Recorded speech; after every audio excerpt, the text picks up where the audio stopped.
In the immediate aftermath of the assassination of President John F. Kennedy, the American government came to the conclusion that a lone gunman had changed the course of human history by killing the most powerful man in the world with 3 rifle shots fired from the elevated window of an office building.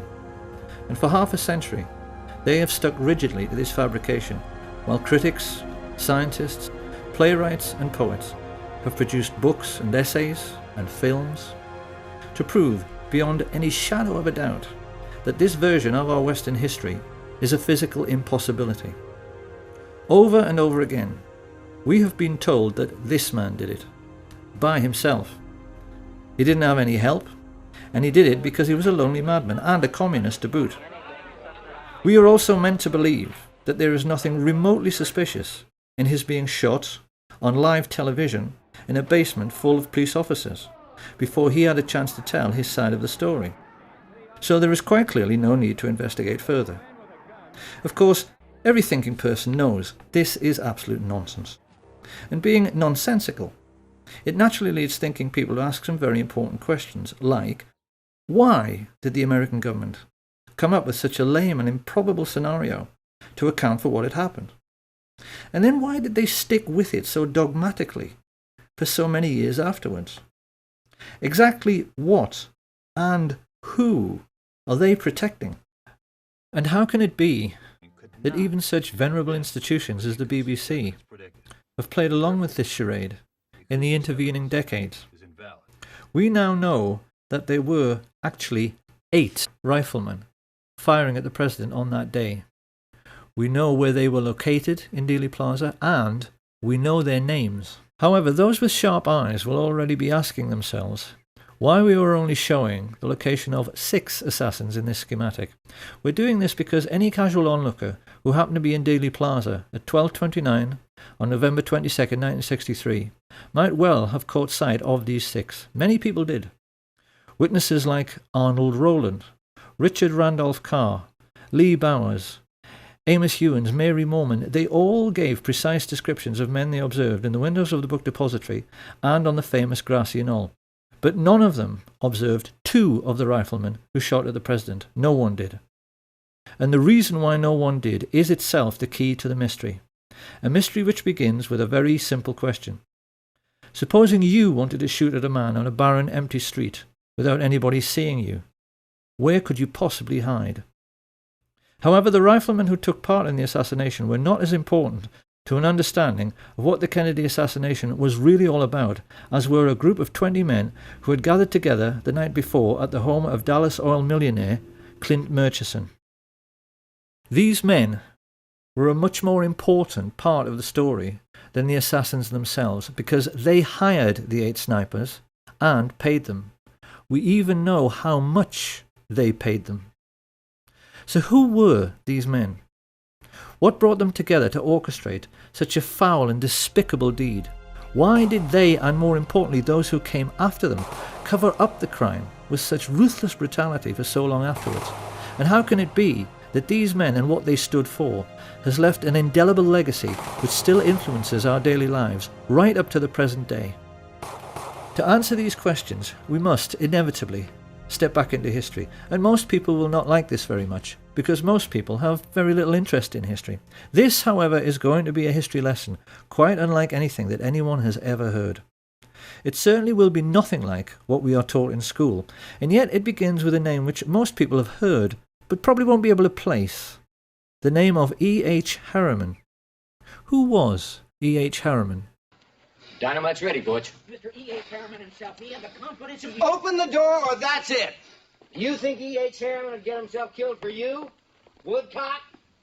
I worked for Mr. E.H. Harriman on the Union Pacific Railroad, and he entrusted me. I'm sure Americans in particular will be amused to learn that Edward Henry Harriman was actually a real historical figure. This man was one of America's first industrial giants, and like the Rockefellers in oil and the Carnegies in steel, he got his start by borrowing money from the Rothschilds, of whom we'll hear more later, to create a monopoly for his own business, which was railroads. He was the 19th century railroad king. It was a monopoly which wouldn't be allowed today, and it helped in turn to create the Rockefeller oil monopoly. Now, this gave America's first industrial giants colossal power. These were the first people in human history, we mustn't forget, whose businesses were worth more than most countries. People whose fortunes dwarfed anything that the Caesars or the Tudors or the Medici ever dreamed of. So, being greedy, they used this power to engage in price fixing. Naturally, they formed a cartel. Their attitude was that they could charge whatever they liked for steel and oil and transporting goods on the railways. They knew that all American business was dependent on them, and they'd made sure there was no competition. So they could ignore market forces and charge pretty much whatever they liked. Now this naturally caused resentment, and it's very interesting that the press at that time started calling these first Illuminati bankers and industrialists robber barons. Of course, once these fortunes began to be made, others naturally tried to get in on the act. One who succeeded was J.P. Morgan, who became a private banker during this period. But modern critics have discovered that far from being the richest man in America everyone thought he was, it turned out upon his death that Morgan actually only owned 17% of Morgan Bank, and that like so many others, he was simply a front for the Rothschild family. 5 years after E.H. Harriman died and handed on the business to his sons, W. Averill Harriman and E. Rowland Harriman, this new breed of Western business moguls faced their first really big test with the coming of World War I. Once again, we must never forget that this was the first time in human history that a truly global conflict had been fought. It was sure to have long-lasting international repercussions, and many observers at the time had their doubts as to whether Western industrial capitalism, which was still in its infancy, could cope with the demands of war production. In the world economic recession which followed, many feared these fledgling industries might vanish altogether as countries struggled with debt and war reparations. But actually, Western capitalism emerged from World War I in a far stronger state than it was in at the beginning. So how could this be? The First World War taught the new class of international bankers and industrialists a very simple lesson. War is good for business. Take, for instance, Remington.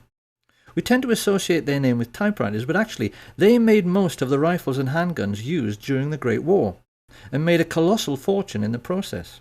The banks, in their turn, lapped this up because it meant that defence contractors were having no trouble repaying the huge loans they had outstanding, and, best of all, the world's richest nations had had to borrow huge sums from the merchant bankers in the first place to finance the war, the Americans and the British just as much as the Germans. And they would now be repaying these loans to the banks for decades to come at a steep rate of interest. For international merchant bankers, the Rothschilds in particular, the First World War had been a gift from heaven. And people watching this should ask themselves a simple question before passing judgment. Supposing you were in business during that war, and the contract you had with the government to supply the troops with tin hats, or boots, or uniforms, or gunpowder was netting you millions every year in profit. And then one day the war ended, and your money stopped completely. What do you think your attitude to war might be? That war was good for business was not the only lesson the ruling classes learned during this period. The Russian Revolution of 1917 terrified rich people all over the world. Watching Lenin and Trotsky taking over such a vast area of the globe, the kings and queens of Europe's tiny sovereign states in particular became extremely nervous. The question on all their minds was, supposing the communist success in Russia should inspire their own working class to rise in revolt. Many of the crowned heads of Europe, like England's George V, had been related to Tsar Nicholas, and the brutal execution of the Tsar and his family, particularly the bayoneting of his young daughters, sent a shockwave through the upper classes of every nation. Did a similar fate lie in store for the royal families of Holland, Sweden, Spain and England? This question was lying heavily on the thoughts of the elite when the First World War ended in 1918, and it had the effect of focusing the minds of the new Illuminati bankers and industrialists on the question of what to do for best with a defeated and dilapidated Germany. The population were poor, penniless and worn out, yet the German economy still contained some of the most sophisticated and expensive industrial stock on the planet. The Illuminati sensed an opportunity. Supposing, as the world's first international businessmen, They could get their hands on Germany's steel mills, her coal mines, her factories, ports, and her shipbuilding industry. Over the years, certain names have become very familiar to those who maintain an interest in the Kennedy assassination, none more so than Allen Dulles, whom Kennedy fired after the Bay of Pigs disaster, and yet later he somehow managed to chair the Warren Commission, which was supposed to be investigating Kennedy's death. Something few people know, however, is that Dulles and his older brother John Foster Dulles wrote the Treaty of Versailles.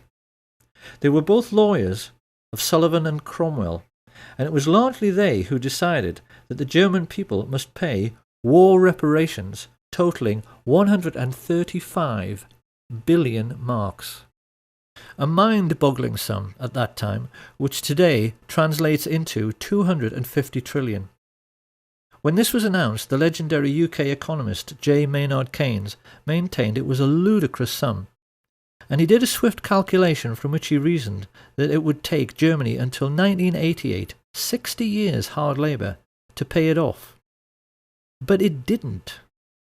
So why? Maynard Keynes sensed that the Dulles brothers, backed as they were by the new Illuminati, were trying quite deliberately to sabotage the German economy, and they succeeded. As mass unemployment led to hyperinflation, the famous stories of people papering their walls with worthless Reichsmarks and handing over their life savings for a loaf of bread soon followed. With German investors on their knees, the new Illuminati moved in and began buying up shares of stock in German industry at a knockdown price. Now, why did they do this? The cynical mind would say to make a buck, but it really wasn't that simple. What they wanted was to make Germany strong again so that she would become a bulwark against Soviet communism. Germany was fighting for its life. Certain measures were needed to protect it from its enemies. I cannot say that I am sorry we applied those measures. We were a bulwark against Bolshevism. We were a pillar of Western culture. A bulwark and a pillar the West may yet wish to retain. It was around this time that the newspapers, which these same rich people owned, made sure the word Bolshi, a truncation of Bolshevik, entered the English language, so that we would associate Bolshevism with aggression. And it was with these subtle and not so subtle methods that the international elite began to shape our destiny for the remainder of the 20th century. The intellectuals of the period were furious. They were incensed, they were depressed, and you get a very good feeling of the political atmosphere of the time from the diaries of the Labour politician Harold Nicholson, when he writes, "We have lost our willpower since our willpower is divided. The people of the governing class think only of their own fortunes, which means hatred of the Reds. Our class interests cut across our national interests, and I go to bed in gloom." With such heavy investment coming into the country, particularly from America and Britain, Germany began to recover very rapidly. And then the new class of international financiers began searching around for a homegrown, authoritarian political movement they could support. What they needed was someone they could count on to be both aggressive and expansionist. Ultra-right-wing causes, which at normal times would have been ignored and marginalised, were suddenly given very careful consideration, until finally the rich elite found a man and an idea which they felt might deliver the political outcome they desired. Adolf Hitler and his fledgling National Socialist Party. At the same time that the world's rich elite began grooming Hitler for his starring role, they also became even more deeply involved in military intelligence. I say even more because the Dulles brothers, Averell Harriman, and the chief of Remington, Samuel Bush, a man referred to as the original Merchant of Death, had a relationship with American military intelligence stretching back into World War I. The lesson here being that the American variant of military intelligence started out with businessmen protecting their investments, just as if they were a mafia. Right from the very beginning, it had nothing to do with national security and everything to do with money. In Hitler, the Illuminati had found a ready-made stooge who could be the face of this autocratic new movement. And when the time came to put together a new secret intelligence service which was going to help protect all the money they had tied up in the German economy, these men also found one was readily available: the Order of the Skull and Bones at Yale University. Discussion of secret societies is something of a minefield because it so easily invites ridicule. It is very difficult for the general public to accept that the super-rich leaders of their Western world can possibly be as mad and deranged as they actually are. The public, generally speaking, are sensible and level-headed people who have to balance their checkbooks, so they inevitably tend to laugh at stories about Satanists and occult believers. But if you talk to any well-informed historians, they are all aware of the important role which various secret societies have played in human history. The Black Hand always played a pivotal role in the history of the mafia. If you talk to anyone in the UK who is political and read books, they are always aware that the ruling class of Britain, including every member of the royal family, is a Freemason. And the emblem of the death's head was sported on the caps of the high-ranking Nazi officers from the very beginning. The symbols of these secret societies always seem to play around with some kind of skull and bones motif, so that it's abundantly clear what their mission statement is. These people are pirates, willing to commit any crime for big money. And they first became established in America at Yale University in 1833 with General William Huntington Russell and Alphonso Taft. Of course, being a secret society, they made other people curious about them, and in 1867 some undergraduates from a rival campus society broke into their headquarters to see what this skull and bones thing was all about. They reported that inside there were lots of lamps and candles, many dilapidated human skulls lying next to a fool's cap and bells, and it was morbidly dark because the walls were covered in black velvet.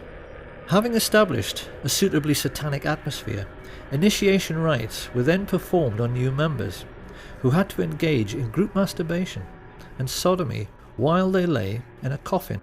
Now, it's very easy to dismiss all of this as bizarre, silly and irrelevant until you see the list of Skull and Bones members who have ruled America since Skull and Bones began.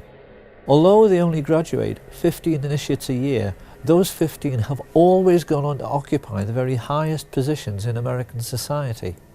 US Secretary of State William Max Evarts was a bonesman, as was Treasury Secretary Franklin McVeigh, Chief Justice Simeon Eben Baldwin, and the 27th President of the United States, William Howard Taft. The founder of American football, Walter Camp, came through Skull and Bones, as did the very first chairman of the Federal Reserve, Pierre Jay, and director of Standard Oil, Percy Rockefeller.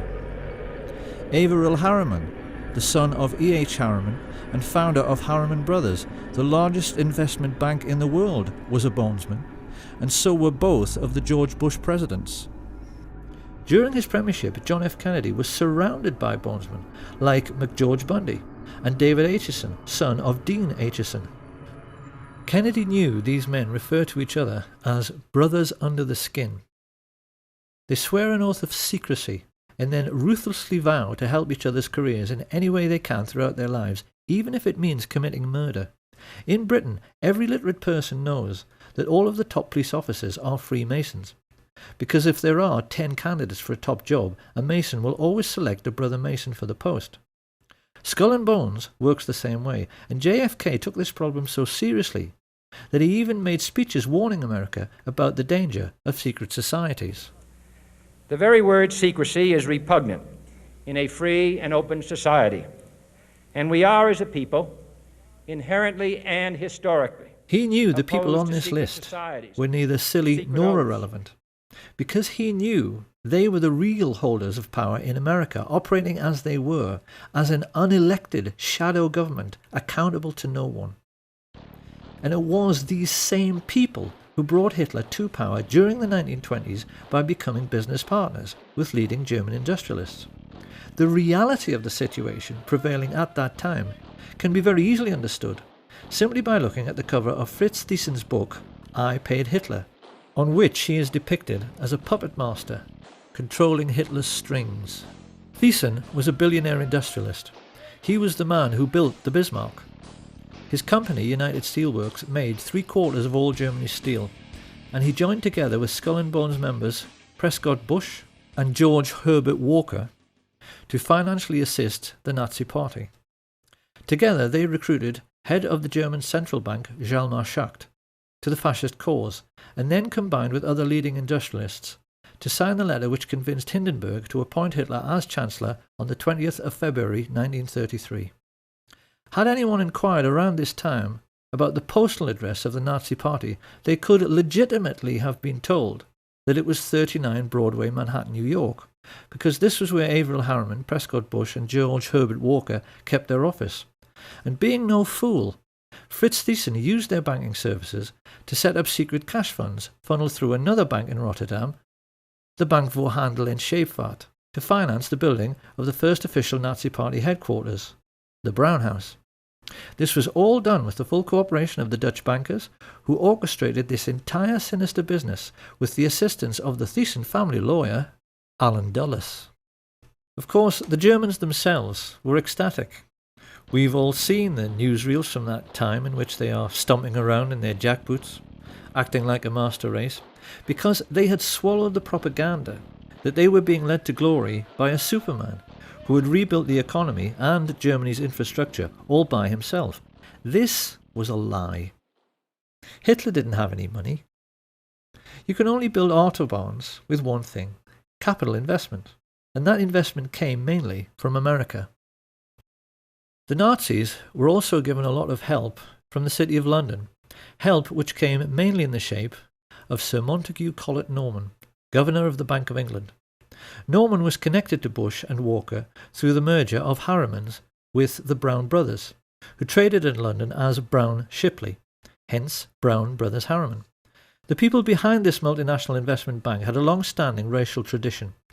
Few British people at the time were aware that they only enjoyed relatively cheap clothing, because it was all made from slave cotton brought from America on the Brown Brothers ships and sold to British mill owners. Montague Norman was heir to this colossal Brown Brothers fortune.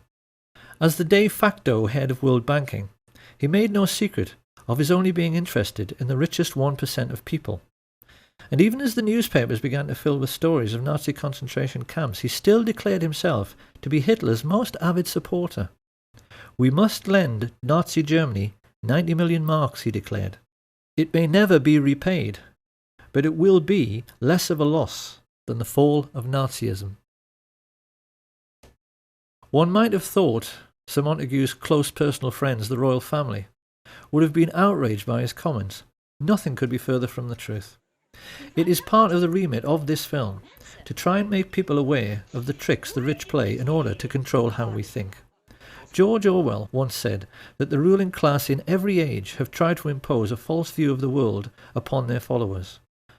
And there's no better example than the way in which the British have been duped into believing that their royal family are called Windsor and descend from English kings like Henry VIII.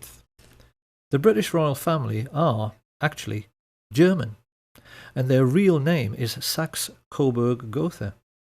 They only changed it to Windsor after Windsor Castle in 1917 to hide the fact that they were German during the First World War. Prince Harry, in honour of his German roots, has been known to dress as a Nazi on several occasions. Dozens of critics have pointed out that the Duke of Edinburgh's brother was the head of the Nazi SS.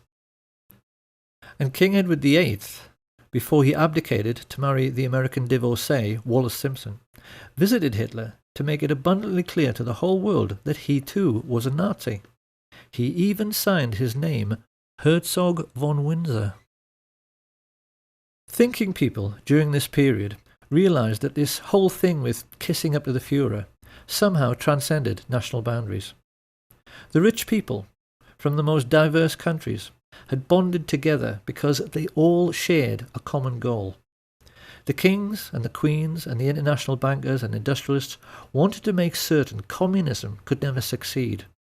They were determined they weren't going to finish up like the Russian royal family. and they were determined to hang on to their money. They were much more afraid of the ordinary working people in their own countries than they were of fascist Germany. And this prevailing sentiment amongst the world's ruling class led America's elite to attempt a fascist coup d'etat in 1934.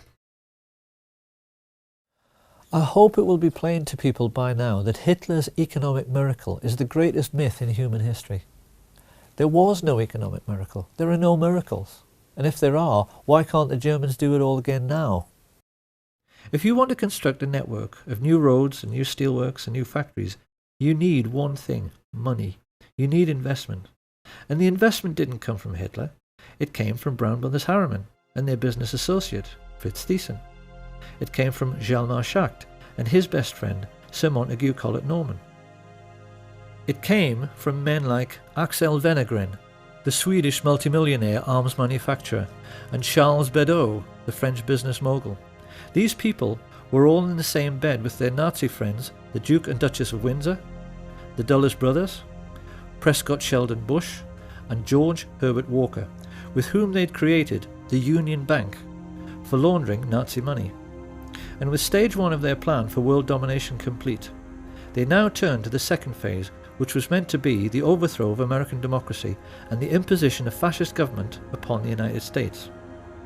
In order to pull this off, these Nazis raised money from America's richest families, many of whom, in this new consumerist society, had become household names. The Colgate family, the Birdseye family, the DuPont family, the Rockefeller family. These people handed over millions to the American financiers of Hitler so they could hire, train and supply a private army which would attempt to overthrow the democratically elected government of Franklin Delano Roosevelt and impose fascist dictatorship in America. Of course, it's natural to wonder, considering they had such advantages, how on earth they failed to pull it off. The simple answer is that they chose the wrong man, because their choice to lead this Nazi insurrection was Major General Smedley Darlington Butler, the most decorated soldier of the period and in all of American history, perhaps the most unsung hero of all. Because Smedley Butler was the most genuine Democrat and lover of liberty the world has ever seen. I appeared before the Congressional Committee, the highest representation of the American people, under subpoena to tell what I knew of activities which I believe might lead to an attempt to set up a fascist dictatorship. The plan as outlined to me was to form an organization of veterans, to use as a bluff, or as a club at least, to intimidate the government and break down our democratic institutions. The upshot of the whole thing was that I was supposed to lead an organization of 500,000 men, which would be able to take over the functions of government. My main interest in all this is to preserve our democratic institutions. I want to retain the right to vote, the right to speak freely, and the right to write. If we maintain these basic principles, our democracy is safe. No dictatorship can exist with suffrage, freedom of speech and press. Smedley Butler tricked the plotters into thinking he was interested for just long enough until he was sure who all the major players were, and then he told the president. This put FDR in a quite impossible position. America at that time was just coming out of the Great Depression. The last thing he wanted was to cause another economic downturn, and he feared that if he scooped up all the leading bankers and captains of industry in the United States and threw them all in jail, the country just might fall apart. So what could he do?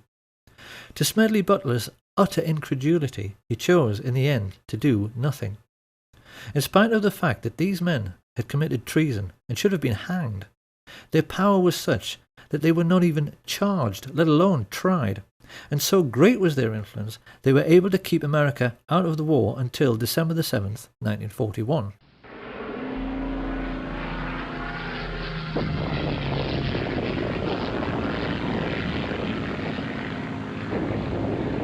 With the Japanese attack on Pearl Harbor, Roosevelt finally realized he had to do something.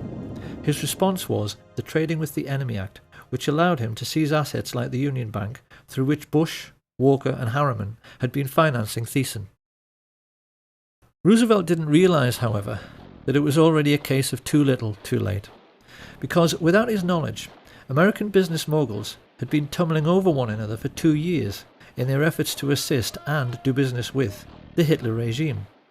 Typical of this American spirit of enterprise was Sosthenes Ben, the president of AT&T, who flew immediately to Berlin when war was declared to put in Hitler's phone lines.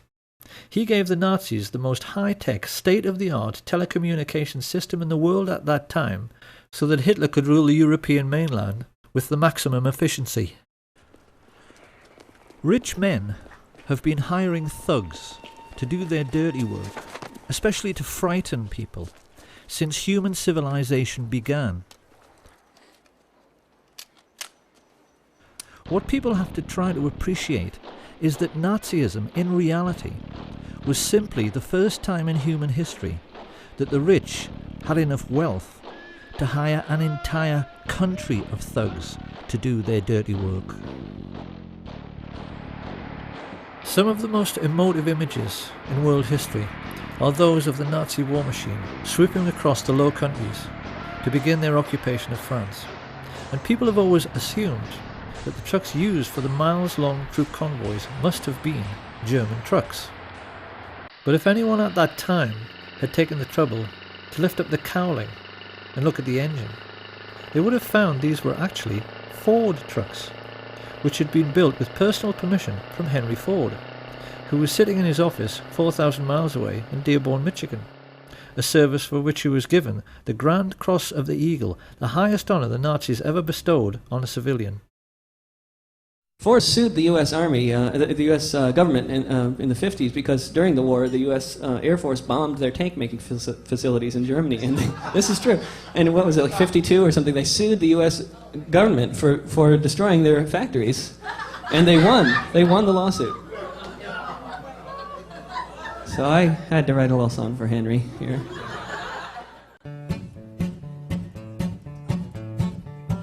Ford built tanks for the Nazis, and the Nazis used those tanks to gun down lots of soldiers in the U.S. Army ranks. Yes, Henry Ford was a fascist, and a nasty one was he. He built tanks for anyone for the proper fee. Hitler so admired Henry Ford, he kept a life-size portrait of him on the wall next to his desk, and even his legendary Panzer tanks were tainted by these sorts of practices, because they were made by I.G. Farben, who had entered into a cartel with the Rockefellers' Standard Oil. The government in Washington knew all about this, and largely did nothing. Licensing arrangements for trading with the enemy in wartime were issued without any fuss, even to the extent that after the occupation of France, the Chase and Morgan banks in Paris simply carried on doing business as usual. The incredible truth, which the rich elite have managed to hide from the world for 70 years through their control over school books and our education system, is that the Nazi war machine was actually an American business. And for the Rockefellers, DuPonts, Harrimans, Walkers and Bushes in particular, it was a highly lucrative business. For their part, Coca-Cola's contribution to the war effort was to sell billions of soft drinks to the thirsty Nazis, while they were strafing and bombing Allied soldiers, particularly in very hot regions. In the desert, where refrigerators tend to be scarce, there were even stories of Messerschmitt pilots wrapping wet towels around bottles of Coke, tying them to their aircraft, then flying up to altitude, where the cold and the wind chill turned the wet towel into a solid block of ice.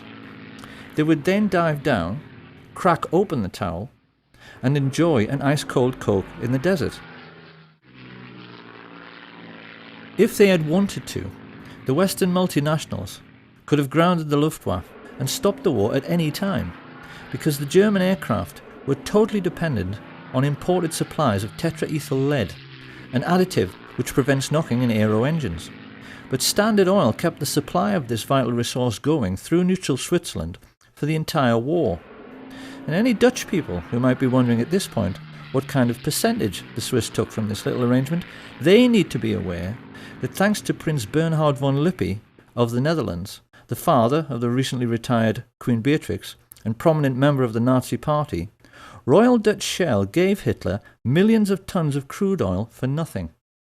The Dutch royal family actually fueled the invasion force which annexed Holland and were instrumental in helping the Nazis to rape their own country. But most shocking of all is the truth of what really happened in the little Polish town of Auschwitz. This sleepy little hamlet just happened to be in an extremely mineral-rich region, particularly for coal, which Western industrialists had wanted to get their hands on for years. With the coming of the Hitler regime and the invasion of Poland, the fascist financiers had the bright idea of turning this conquered region into an investor's paradise by building a Nazi concentration camp near the town and utilising the slave labour available to drastically reduce their own production costs.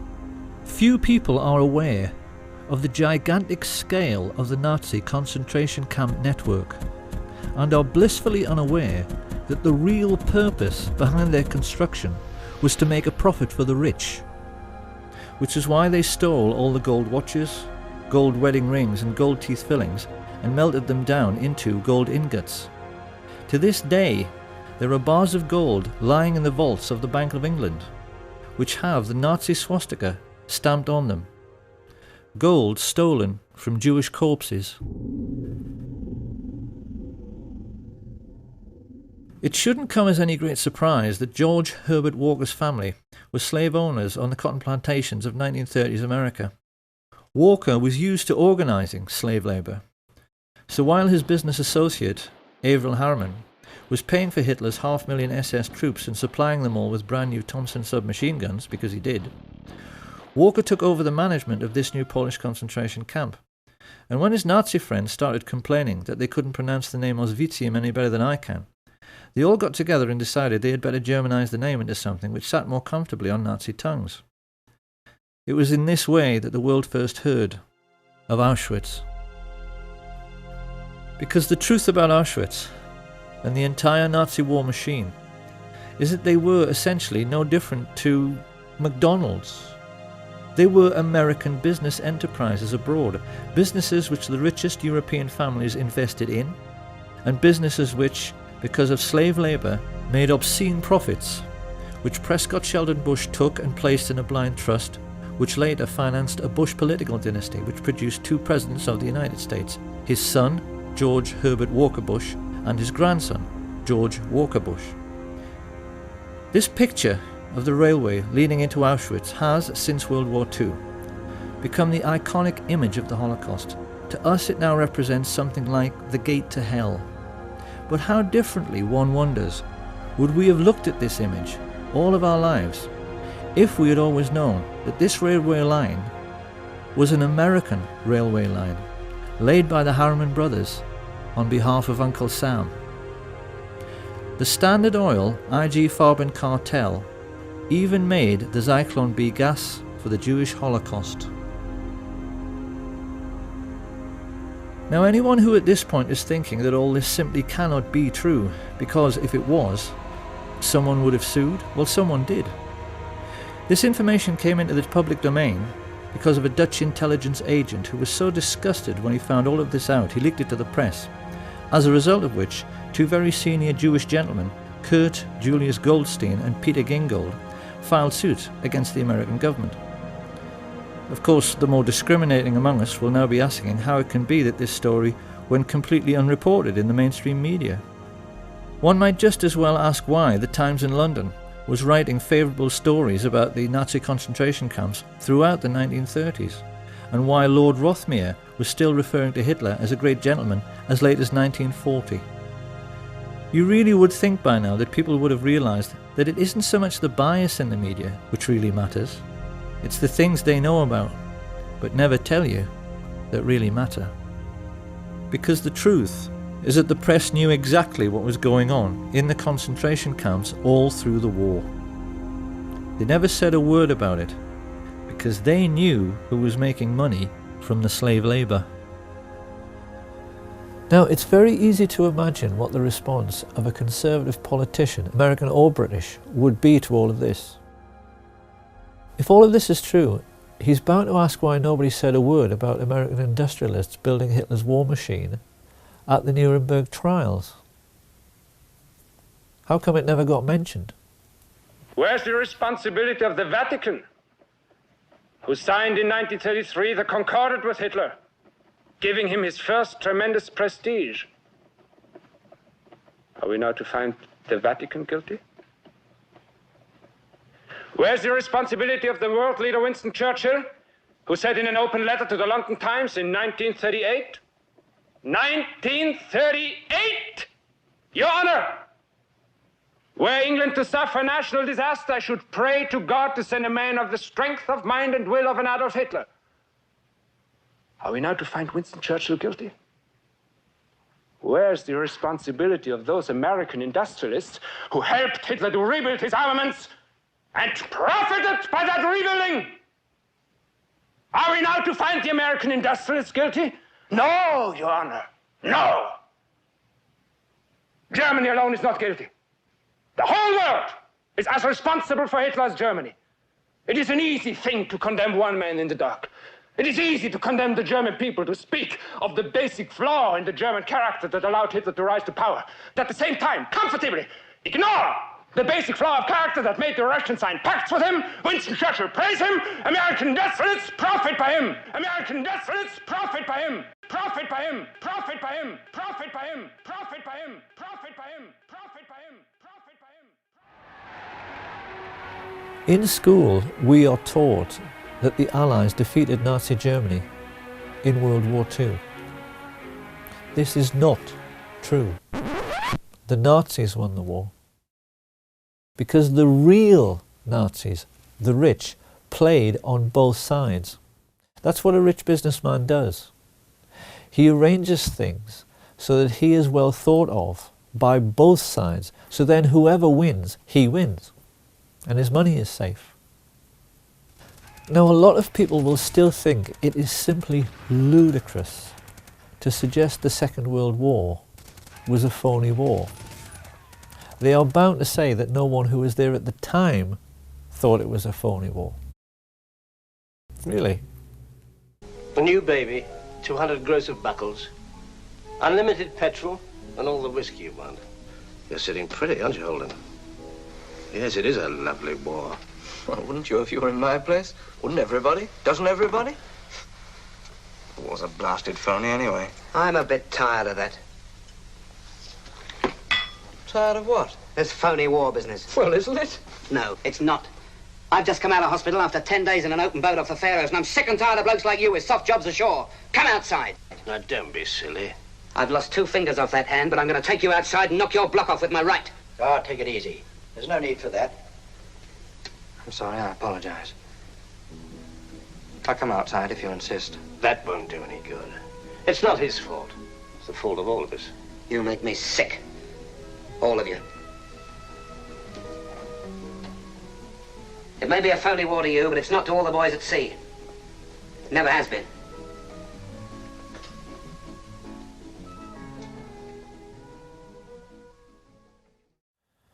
Now, obviously, the British and the Dutch in particular will have a very hard time accepting that their royal family profited from Nazi concentration camp slave labour. But if you go online, there is so much about this on the internet now. It's become plain that historians are more and more proving that those days were really all about the Western world's rich coming together to fund a Nazi war machine which was meant to protect them from the Soviets. The Duke of Edinburgh practically admitted this when he said, "In those days we were anti-communist because the Russians killed half my bloody family." And when this cabal of secret Nazis got together to discuss how they were going to pay for this Nazi war machine, because rich people never accept a loss, they hired a psychopath, Hitler, who they knew would go along with their building concentration camps so that slave labour would pay for all the planes and the tanks and the guns. And you can see in the more intelligent movies from that period, like Hitchcock's Saboteur, that the artists and writers of that time knew the rich were fascist and completely understood what they were really up to. Why is it that you sneer every time you refer to this country? You've done pretty well here. I don't get it. No, you wouldn't. You're one of the ardent believers, a good American. Oh, there are millions like you. People that plod along without asking questions. I hate to use the word stupid, but it seems to be the only one that applies. the great masses, the moron millions. Well, there are a few of us who are unwilling to just troop along. A few of us who are clever enough to see that there's much more to be done than just live small, complacent lives. A few of us in America who desire a more profitable type of government. When you think about it, Mr. Kane, the competence of totalitarian nations is much higher than ours. They get things done. Yeah, they get things done. They bomb cities, sink ships, torture and murder so you and your friends can eat off of gold plate. It's a great philosophy. I neither intend to be bombed nor sunk, Mr. Kane. That's why I'm leaving now. And if things don't go right for you, if we should win, then I'll come back. Perhaps I can get what I want then. Power. Yes. I want that as much as you want your comfort or your job or that girl. We all have different tastes, as you can see. Only I'm willing to back my tastes with the necessary force. Where was the mafia while all this was going on? Well, a great deal which historians have learned recently, especially from sources like Double Cross, the book written by Sam Giancana's brother, has made it clear that the mafia was much the same as the so-called German economic miracle and the American finance Nazi war machine in concentration camps. The mob in reality was a very different animal from the one portrayed by the movies and the media. American feature films have tended to focus on the exploits of gangsters like Richard Kane, the famous crime-busting Chicago cop who was planted in the police force to be a spy for Giancana, and hoods like Charles Nicoletti and Milwaukee Phil Aldericio, two of his favourite hitmen, who built their own hitmobile so they could shoot people from the back of a moving car. Amongst many other atrocities this pair committed was one in which they forced the head of Billy McCarthy into a vice and squeezed until his eyeball popped out, an incident which a certain American film director felt was so entertaining he included it in one of his movies. What most people have failed to realise, however, is that in most cases the mafia chieftains who actually ran organised crime did not approve, generally speaking, of these acts of gross brutality.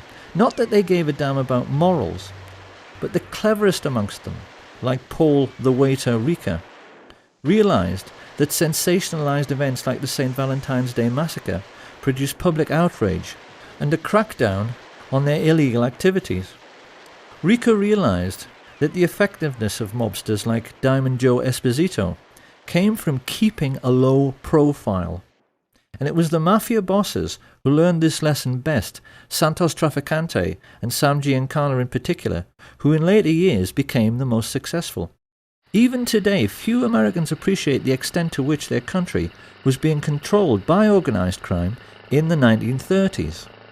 The mob were in total control of Hollywood, because all the union labour needed to make films, carpenters, set construction, catering, they were all under the control of the mob.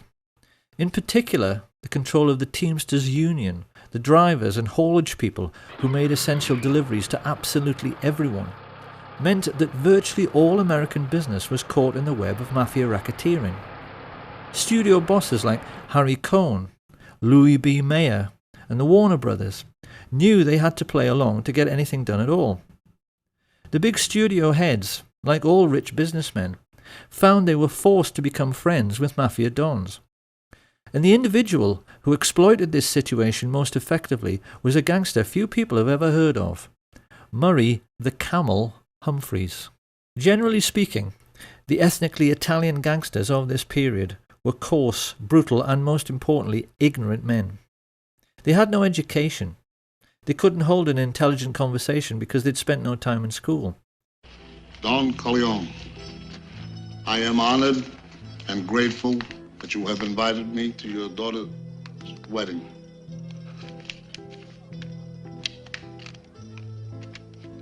On the day of your daughter's wedding. This made doing business with refined and sophisticated entrepreneurs difficult, not to say embarrassing. And Sam Giancana was quick to spot this. So whenever a business deal needed to be made by someone with style and sophistication, he would send along his silver-tongued Welshman, Murray the Camel, so called because he was known for being sartorial and for cutting a dash in expensive camel hair coats. Humphreys became a crucial figure during the pre-war period because his contact with the luminaries of Hollywood meant he received invitations from senior politicians who wanted to rub shoulders with stars like Clark Gable, George Raft, Cary Grant, Gary Cooper, Marilyn Monroe and Frank Sinatra, all of whom were mafia-controlled and used by the mob as bagmen, moving colossal sums of money around the country, because Giancana cynically realized the authorities were too starstruck to ever check their luggage. He even used a priest for the same purpose, who he referred to as Father Cash. And just as the priest was happy to take his percentage, so the politicians, who Giancana always maintained were the easiest to corrupt, were happy to do the same. In Esposito's time, he had boasted of buying votes for Calvin Coolidge. By the time of World War II, Sam Giancana was boasting to his younger brother, "We own the White House." He was adamant that every state governor, congressman and senior judge in the country was on the take, and the mob's most spectacular success, as they sought control over all the big players, was their corrupting of FBI Director J. Edgar Hoover.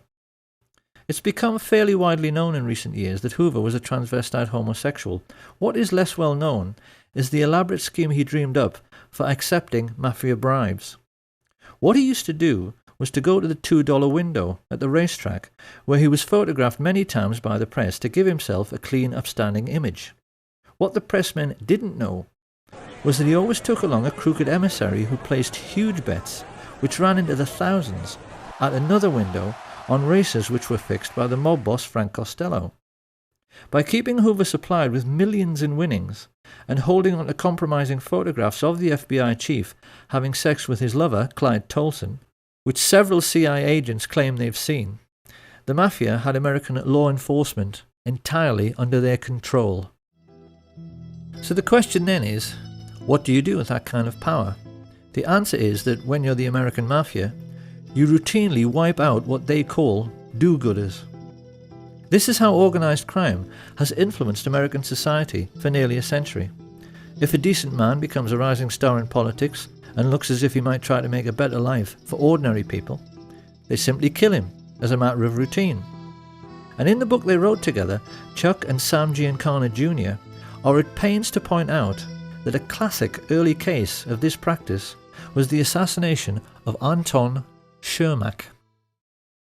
Shermack was a Democratic politician who had tried to crack down on Al Capone's bootlegging operations. Many felt he would go on to become a great president himself, until he was shot while on stage with FDR by Giuseppe Zangara. After the murder, Zangara claimed it was a political act, and he ought to be entitled to clemency because he simply hated all rich people. But this was actually what he'd simply been told to say by the mob, who were using him as a fall guy. When he went to the electric chair, Sam Giancana turned to his brother and expressed his pleasure at how nice and neat the whole affair had been. And he further explained that choosing a patsy to wipe out a politician who was a do-gooder was something the Italian mafia had been doing forever. It was a practice as old as the Sicilian hills, and he was amazed at how the mafia kept getting away with it, because you really would think people would catch on. This was 1935. You have a decent chief executive murdered in broad daylight, shot by a patsy who was later killed himself by the authorities. Does this sound familiar? However, even in Shermack's time, the mob could not be said to be in complete control of American life, because while they controlled the streets through their influence over politics and the justice system, they were not yet in control of the United States military or its mainstream media. Tragically, this all started to change with a series of events which began with the scuttling of the SS Normandie by a Manhattan-based Nazi agent. This was February the 9th, 1942. And having just joined the war, the United States was trying to keep its allies supplied with vital war material, using convoys which were loaded on the waterfront and sailed almost every day out of New York Harbor. As everyone knows, many fell prey to the wolf packs of German U-boats, and the Normandy had been designed for much greater speed specifically so that she could outrun them. When she fell to sabotage, it was a colossal blow to the Allied war effort, and in response a naval intelligence officer, Anthony Marslow, decided to enlist the help of the New York Mafia because he knew they were in control of all commercial activity on the docks. The subterfuge by foreign intelligence agents ceased, but the price America paid was calamitous, because getting the Mafia's help meant getting permission from the boss of bosses, Lucky Lucanio. It is one of history's great ironies that the United States government went crawling to the Mafia for help at a moment when the mob themselves had just been severely weakened and could have been crushed altogether by an administration with enough political will. The notorious Lucanio had just started a 40-year prison sentence in Great Meadow Penitentiary, and most of his Sicilian gangsters back home were already behind bars, having been caught up in Mussolini's Mafia purge. Being himself Italian, Mussolini knew there was only one way to deal with the Mafia, and when he came to power, he ordered his iron prefect, Cesare More, to simply lock up all the Mafia families in Sicily, which wasn't exactly difficult because everybody knew who they were. Of course, after the Allied invasion of Sicily, Marslow then compounded his error by choosing Sicilian Americans like New York Mayor Charles Paletti and OSS officer Joseph Russo, whose father was born in Corleone, to head AMGOT, the Allied military government, whose job it was to restore community cohesion on the island. And of course, their way of doing this was not only to let all the mafiosi out of jail, they even made known mob bosses like Genco Russo and Don Calogero Vizzini into the heads of local government and gave them full civilian and military power over the island. So this was the accident of history through which the Mafia began its relationship with American military intelligence. It was a catastrophe for Italy, which has been ruled over by organised crime ever since. It was a catastrophe for Sicily, which suffered a brutal murder every 3 days in the post-war period, and it was a catastrophe for America, which saw many once vibrant communities, particularly in New Jersey, have the heart ripped out of them by Mafia extortion and drug dealing. Lucky Luciano was deported after being released from jail, and having found a kindred spirit in another secret organisation, the newly created Central Intelligence Agency, he was then able to combine the activities of organised crime, particularly international drug running, with smuggling of American-made weapons. This unholy alliance gave the world its first ever pirates who flew aeroplanes. That's what these people became. Pirates with aeroplanes.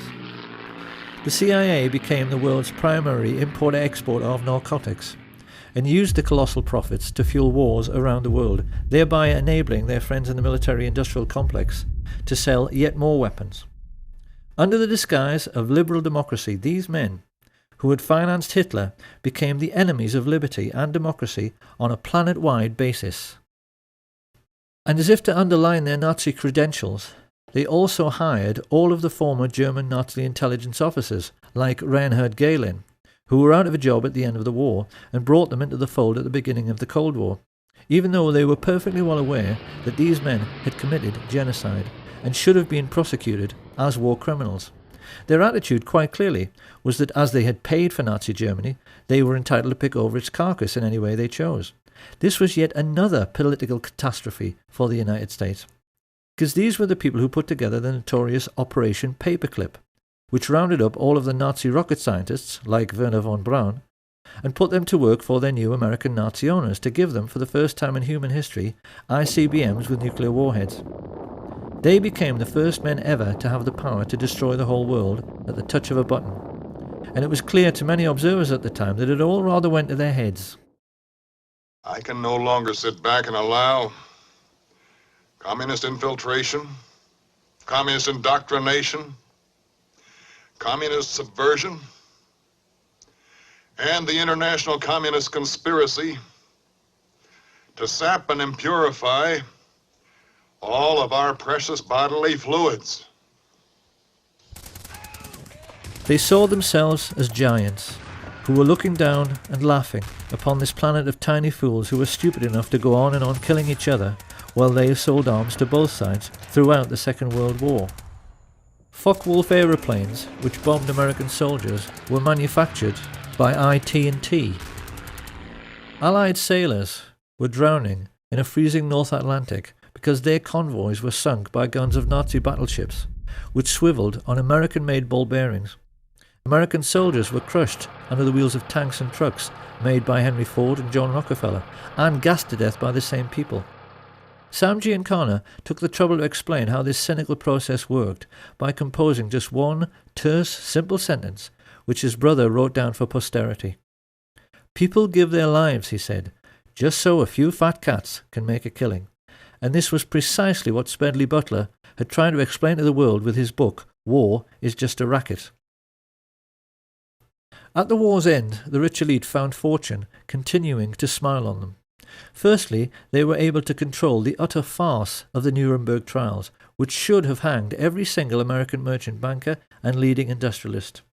As it was, their contribution to World War II remained hidden from public scrutiny, and they were even allowed to gerrymander light sentences for their German Nazi friends, like Hjalmar Schacht, who got off with just a few years and later retired as a billionaire. But best of all was that the one man who might have been a check to their power passed away as soon as the war was over. And with President Roosevelt gone, and their first Nazi glove puppet Hitler also deceased, it became necessary for Prescott Bush to find another young politician to sponsor. In true American fashion, he decided to advertise. He placed an ad in the LA Times which candidly explained that a group of rich businessmen was seeking a young, ambitious, immoral and most definitely malleable politician who might one day run for president. The ad was deliberately worded in this cynical way because they knew that only an evil, slimy and completely incorrigible little creep would ever dream of applying for the position. That was what they wanted, and that was what they got, in the shape of a certain Richard Nixon. Here being congratulated on his success by his new master, Prescott Bush. And not long after this picture was taken in 1947, Nixon engaged the services of a Jewish gangster who was working for Sam Giancana called Jacob Rubenstein, a man whom the world would one day come to know as Jack Ruby. Having bought themselves a new political puppet, this nefarious band of 20th century robber barons now took stock of their situation. The Hitler Project, as this rich elite called it, could hardly have turned out very much better. Their businesses had made colossal profits. Prescott had got his Union Bank back. The communist menace they so wanted to contain had almost sunk back in the Middle Ages with the ravages of war. And best of all was that they had now achieved the very world domination which Hitler had dreamed about. They knew that in this new age of modern telecommunications and high-speed jet travel, they had become the first group of robber barons in human history to dominate the entire globe, because they realized there was now absolutely no one left who could stop them from doing whatever they wanted to do next. However, they also realized that bombed out and dilapidated Europe would not be able to bear another war for many decades. This was why they now decided that their obscene business profits could only keep coming in if they moved their game of phony war into the Third World. And this was how the CIA came to instigate conflict throughout the Middle East, Southeast Asia and Central America. Chuck Giancana well remembers a conversation which he had with his mafia boss brother Sam during this period, in which he questioned him with genuine anxiety about the communist menace spreading throughout the world. The TV news was painting a sinister picture of a Soviet enemy with millions of fifth columnists, which was intent upon taking over the entire planet. Hadn't he heard of the domino theory, and wasn't he worried about it? In response, Sam Giancana simply smiled at his kid brother's naivety, and he asked him, didn't he realize that the United States, by which he meant the shadow government, not the official one, wanted to take over the world as well, and that the whole idea of communism was just the excuse they were using to do it? He told him that in China they had already succeeded in getting a member of the Chinese mafia, a brutal gangster called Mao Zedong, into power, just so they could sell more cigarettes in Asia. Communism was just their excuse. And it was pretty much the same story in the Philippines, with a crooked politician the mafia levered into power called Ferdinand Marcos. As for the United States, Big Brother Sam explained that the fat cats were fully aware that Americans will do anything for patriotism. Hence, you must always provide them with an enemy. a boogeyman. They won't overwork themselves just to make huge profits for fat cats, for any other reason. So new enemies had to be found or created. This is what Joe McCarthy's Reds Under the Bed scare had really been all about. And they used the same excuse in Laos, Chile, Guatemala, El Salvador, Iran, Honduras, Vietnam and Cuba. If a small country refused to go along with American business interests, which basically meant with the rights of Western multinationals to pay slave wages to third world peasant farmers growing commodities like tobacco or sugar or fruit, they simply labelled them as communist, assassinated the democratically elected head of state with teams recruited from their secret societies, the Central Intelligence Agency and the Mafia, and put in a man favourable to their interests, as with the Shah in Iran. Simple. And even more to this, Giancana explained to his brother that the political game at home had to be played in the same way as the phony war game abroad. The lesson was that a businessman always protects his interests by playing both sides. Sam Giancana knew that the Second World War had been exactly the same as all the CIA's covert wars during the 1950s. They were conducted in order to make more money for the super-rich, because in every case they were selling weapons and fuel to both sides just as they had the Germans. On the American mainland, this cynical attitude manifested itself in the way the gangsters supported the campaigns of both leading candidates in every political head-to-head, in order to make sure that whoever got elected, he was always their man and on their side. So this was the real political world which the young Senator John F. Kennedy became a part of in 1950s America. It was a world ruled by a super-rich cabal of secret Nazis who had built the fascist war machine and concentration camps purely to protect themselves and their money from socialist Russia. Having avoided prosecution for the greatest crime in human history, they were confident that they could kill anyone and get away with it, particularly if it was someone who might interfere with their power to instigate phony wars in order to make huge fortunes by lending money and selling weapons to both sides. The war in which he himself had bravely fought was a sham, and even John F. Kennedy did not understand this. Or perhaps we should say that he didn't fully understand what was going on.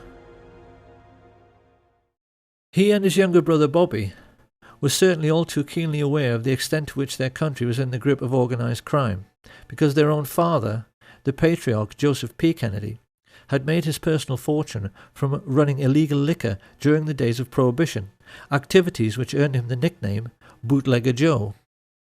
Experienced people are aware that the tendency of each new generation to reject the ideas of the previous generation is an abiding characteristic in human affairs, and it is perfectly plain that with Jack and Bobby it had the effect of making both men highly principled.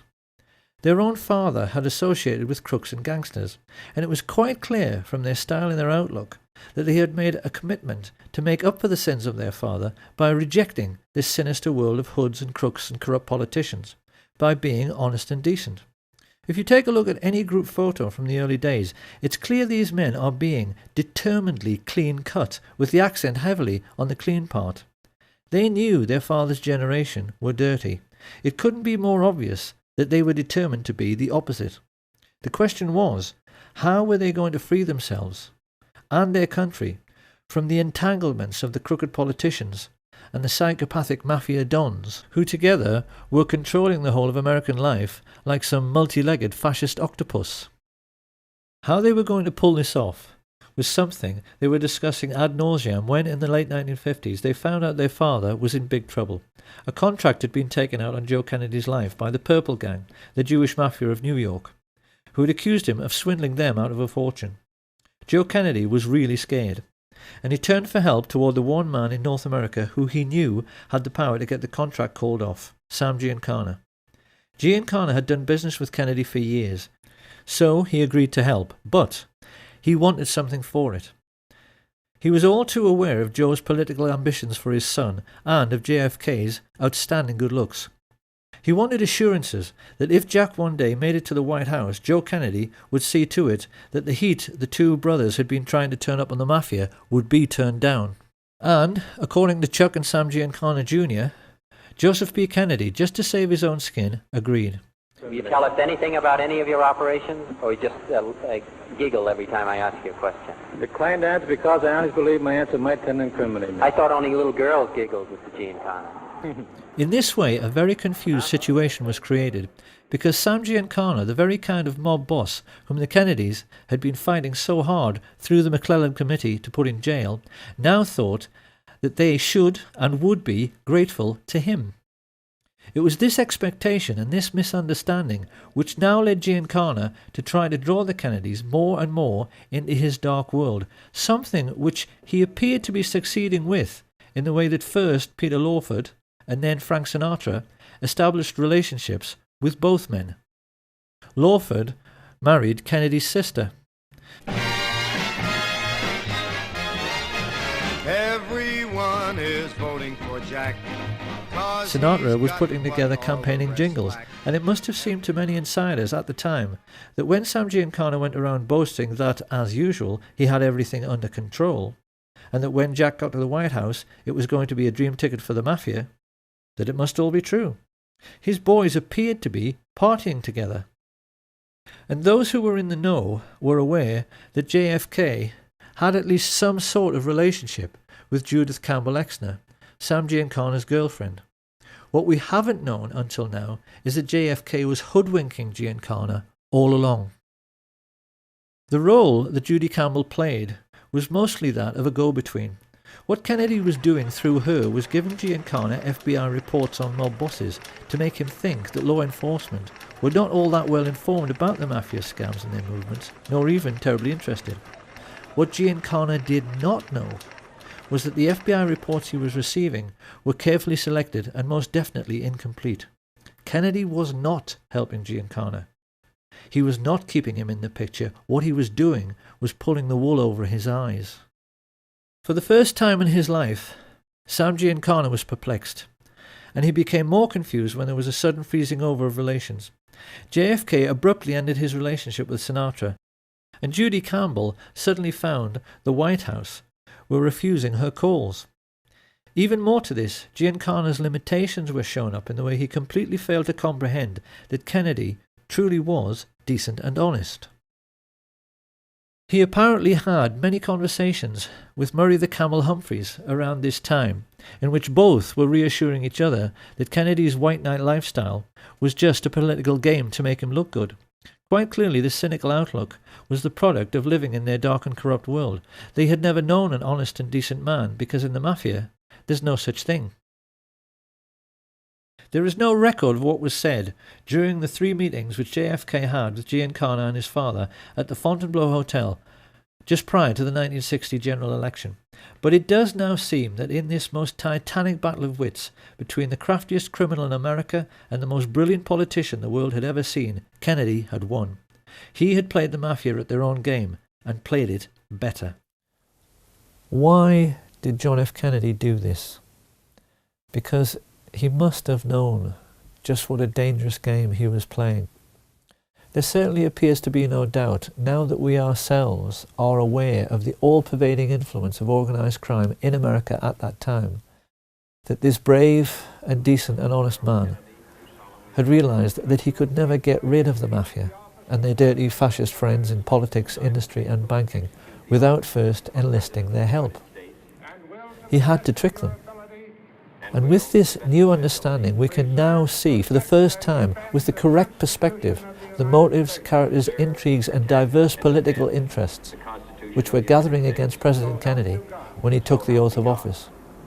Organised crime were fearful of JFK before he ascended to power, because the shrewdest amongst them were getting a sense that he had outfoxed and outmanoeuvred the all-powerful mafia bosses. But the big mistake researchers have made in the past has been to not understand that every American oligarch, the big oil men, the captains of industry, the merchant bankers, the intelligence chiefs, were all crooks and gangsters as well. The biggest crook in the land was the head of law enforcement, J. Edgar Hoover. This is what historians have failed to understand until now. When JFK appointed his 32-year-old kid brother to the post of Attorney General, these people collectively froze. It now fully hit home that JFK really was honest and decent. It hit home that he wanted to make his country as honest and decent as he was, and that he actually believed that with the help of his energetic and determined crime-busting brother that he could do it. His attitude, of course, stood in marked contrast to the man whom Kennedy was saddled with as his running mate.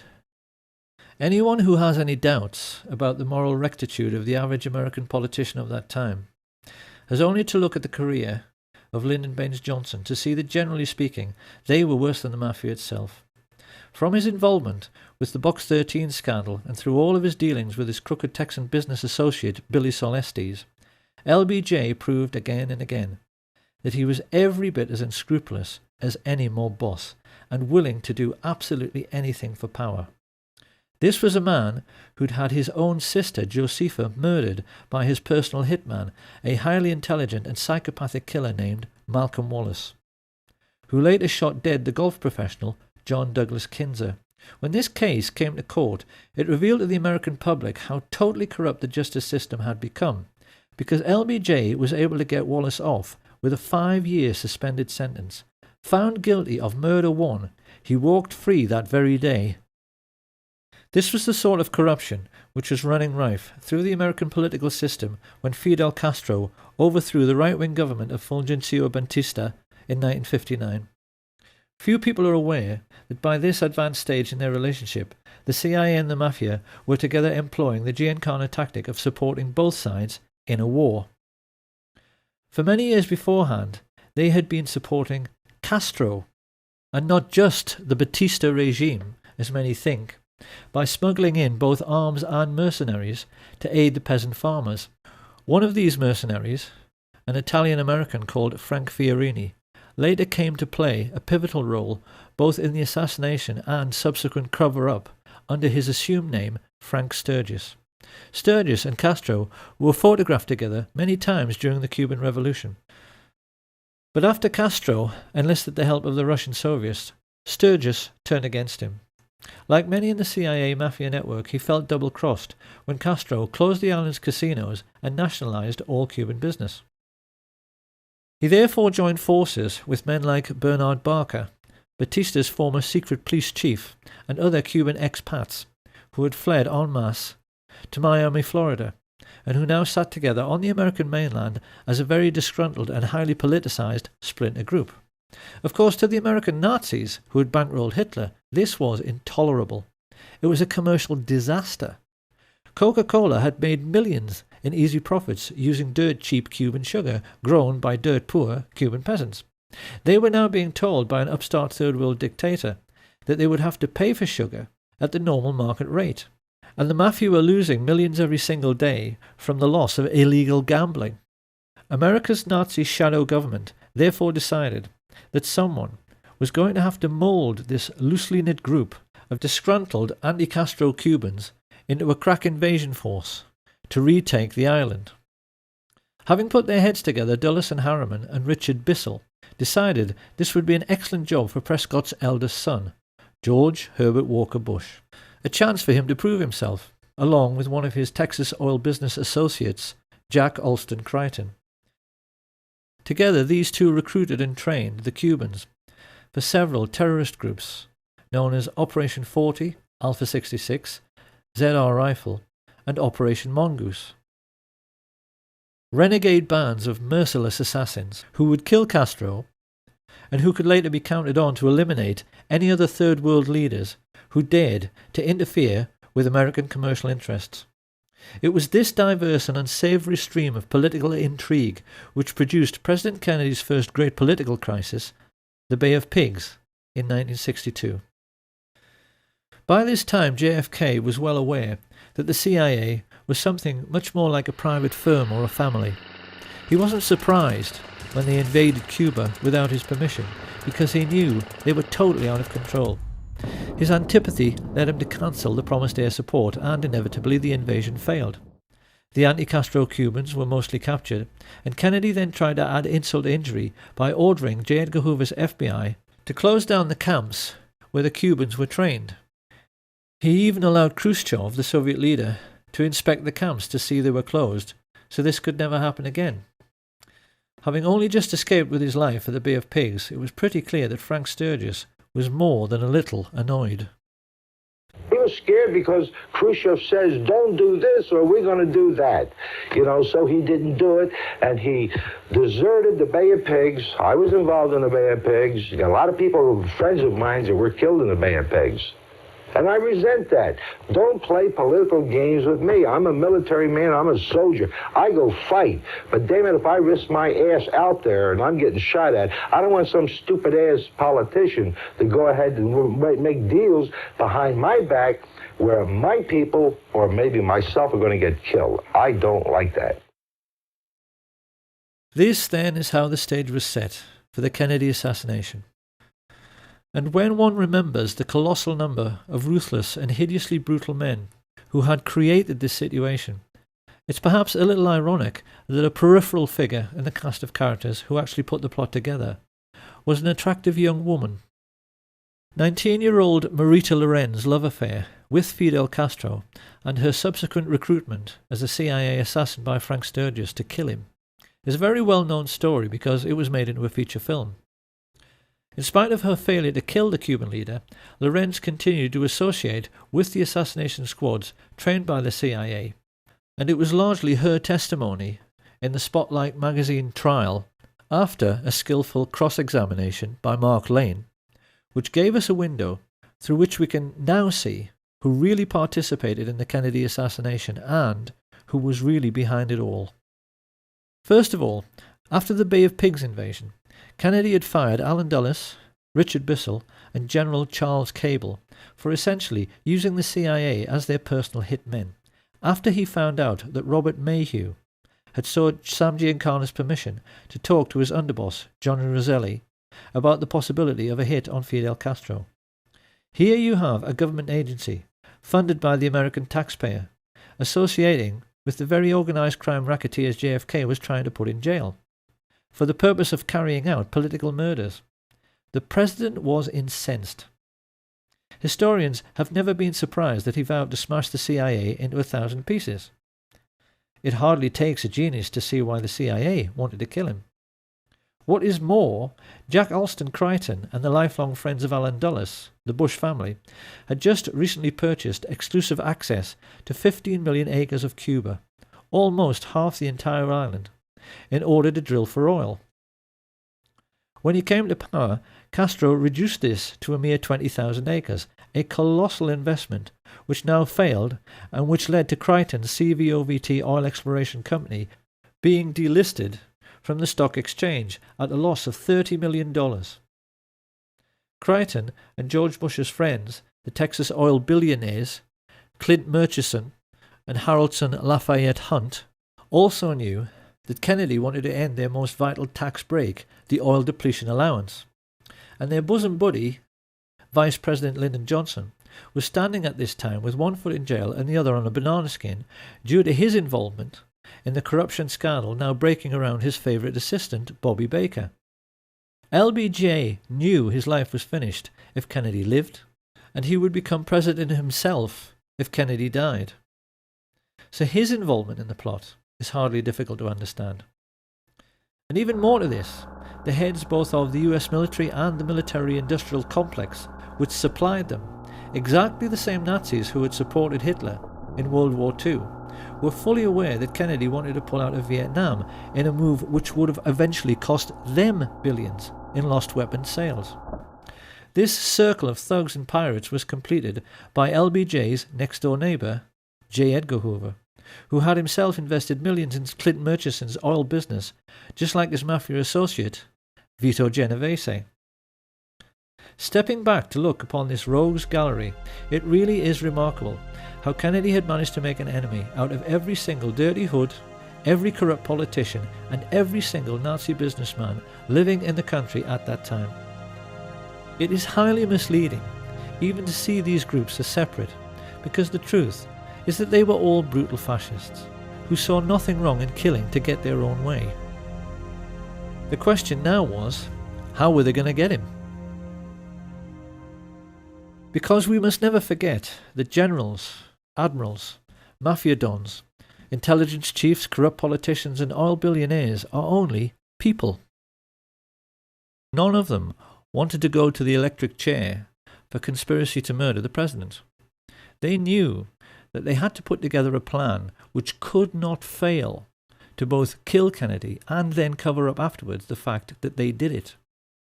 They knew that in men like Frank Sturgis, his Cuban assassination squads, and the mafia hitmen working with the CIA, they had a huge pool of killers to choose from who were ready, able and willing to do the deed. All the same, how could they possibly get to Kennedy? Because they knew that, at least in Washington, all American presidents are extremely well protected by the Secret Service. The most important first step was to engage the age-old mafia tactic of finding a patsy. To this end, they turned to George de Mohrenschildt, a very sophisticated exiled Russian count and CIA agent, who was close friends in the oil business with George Bush and the Texas oil men. They were aware that they needed someone like Giuseppe Zangara, who appeared to be a low-life, discontented misfit.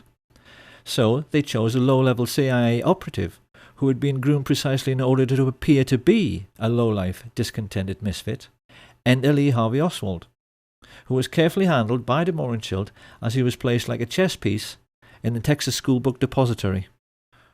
With the patsy selected, the combined heads of the American Nazis now sat down together to discuss their problem.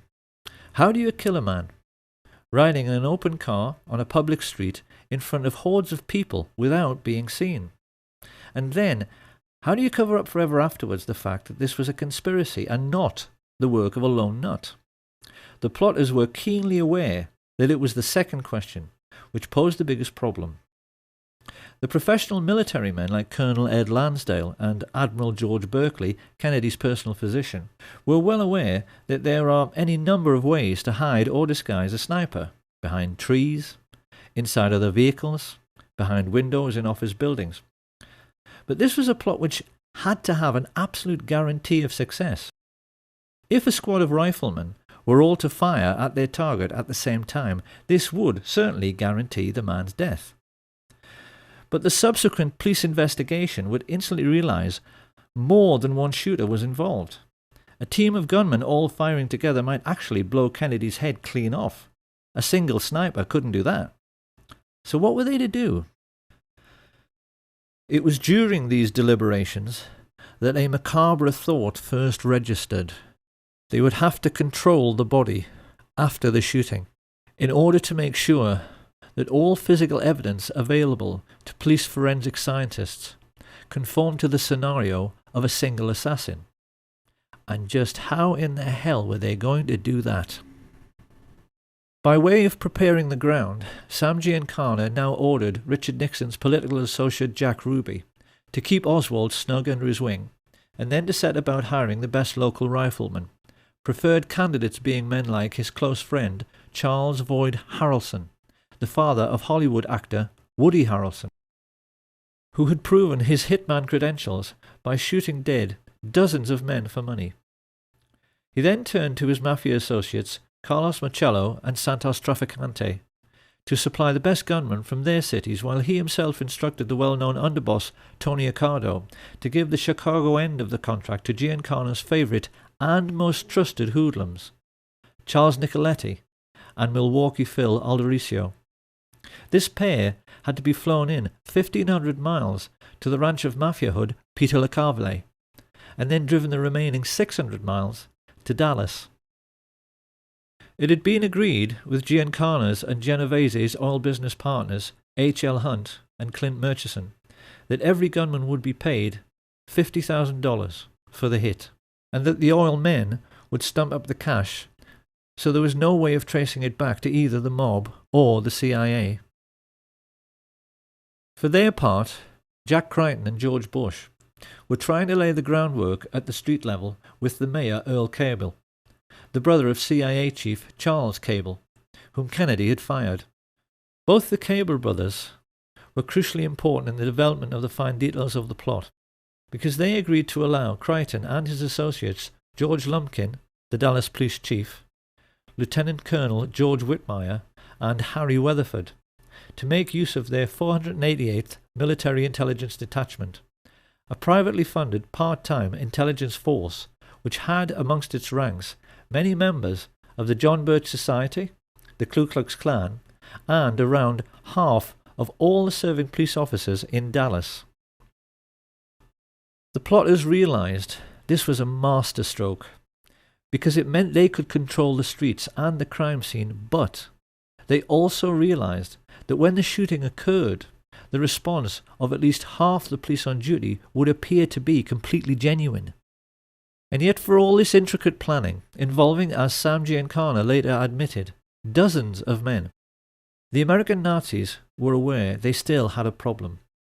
Getting the snipers into position and coordinating their fire by radio was not too difficult. It's something the military do every day. But this problem of blowing the man's head clean off had another side to it. Supposing, as can happen, all the snipers missed.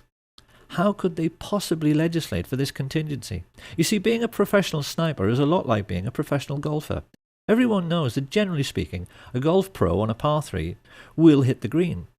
But even the world's best occasionally miss by a wide margin, and the same can happen to any rifleman. We can be quite certain that the guiding brains of the American Nazis, Allen Dulles and David Atlee Phillips, in order to cover this eventuality, must have at least considered having one assassin run up to the limousine to attempt a point-blank range mafia-style shooting should the others miss. But then another problem appeared. Supposing their assassin couldn't run quick enough to jump on a speeding car. Little by little, the realization hit home. The plot could even wind up looking silly and themselves ridiculous. There was only one answer. They would have to control the president's protection, the Secret Service. Marita Lorenz testified under oath that in late November of 1963 she drove from Miami to Dallas, Texas with Frank Sturgis, followed by a backup car which contained a stash of weapons. Travelling along with them were Jerry Patrick Hemming, an American mercenary like Sturgis. Were you ever offered money to assassinate President Kennedy? Directly. On numerous occasions.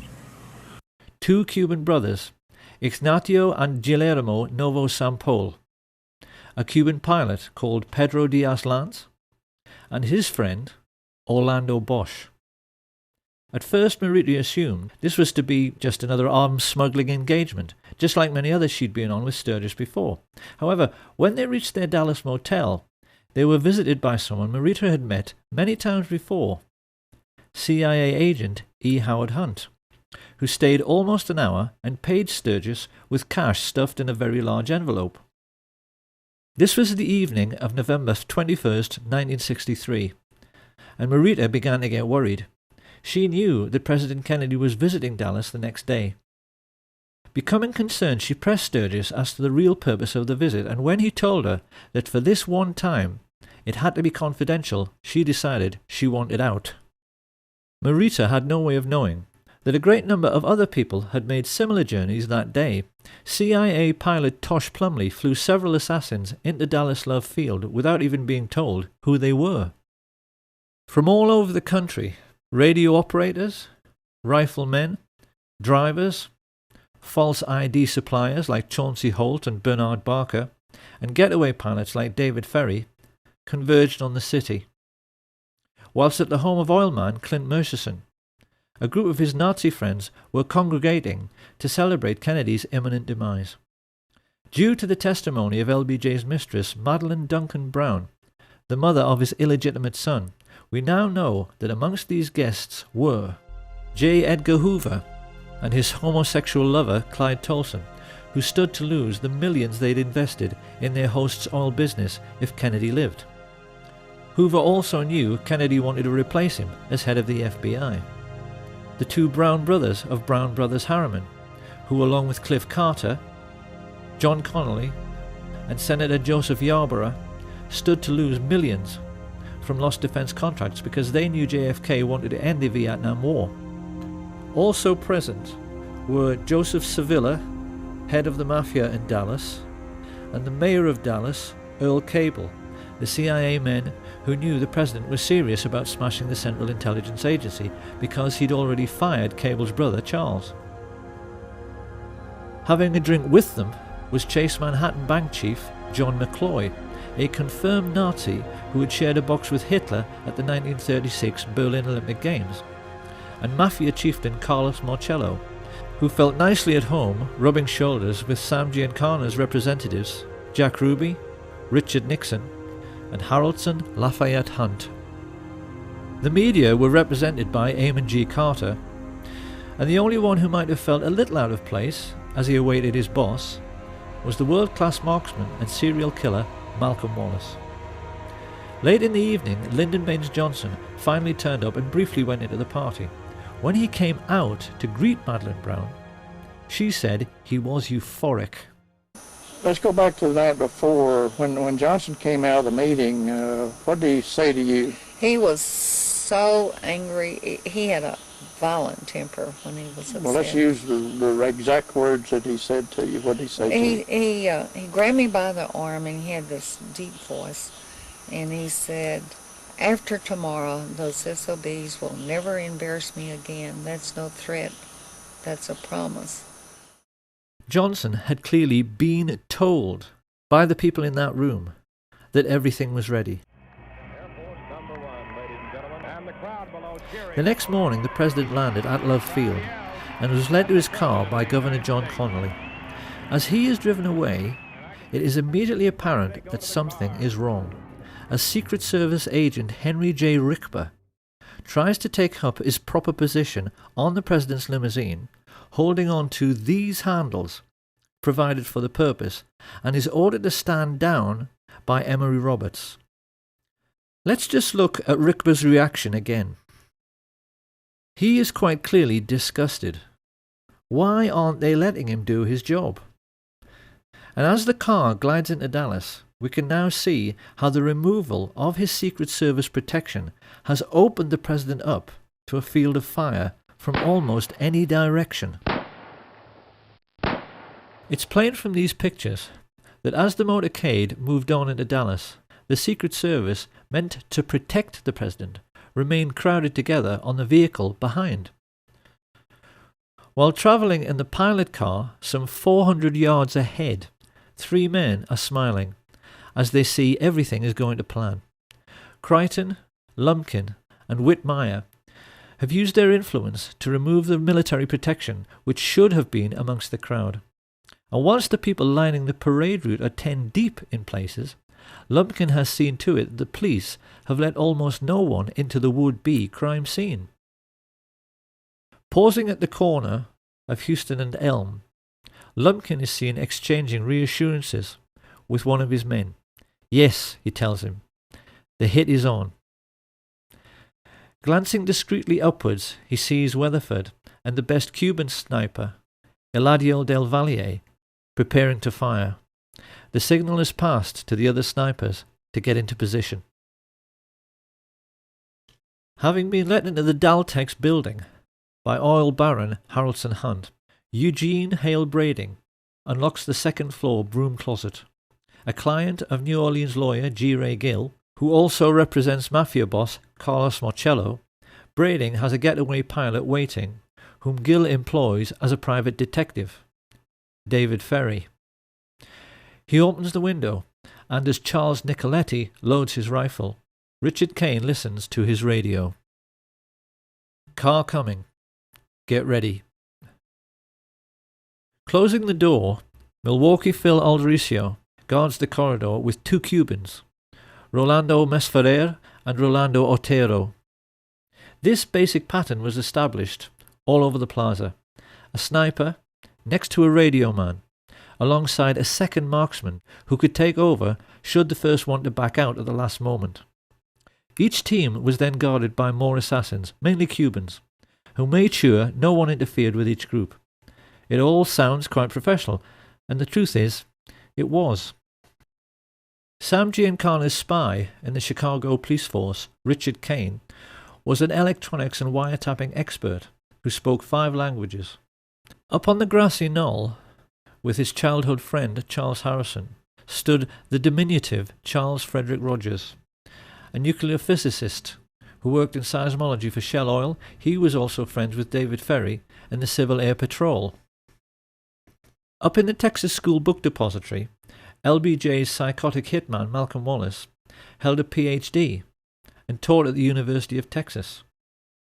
The Texas oilmen, mafia dons, merchant bankers and military industrialists had assembled the all-time dream team of professional killers.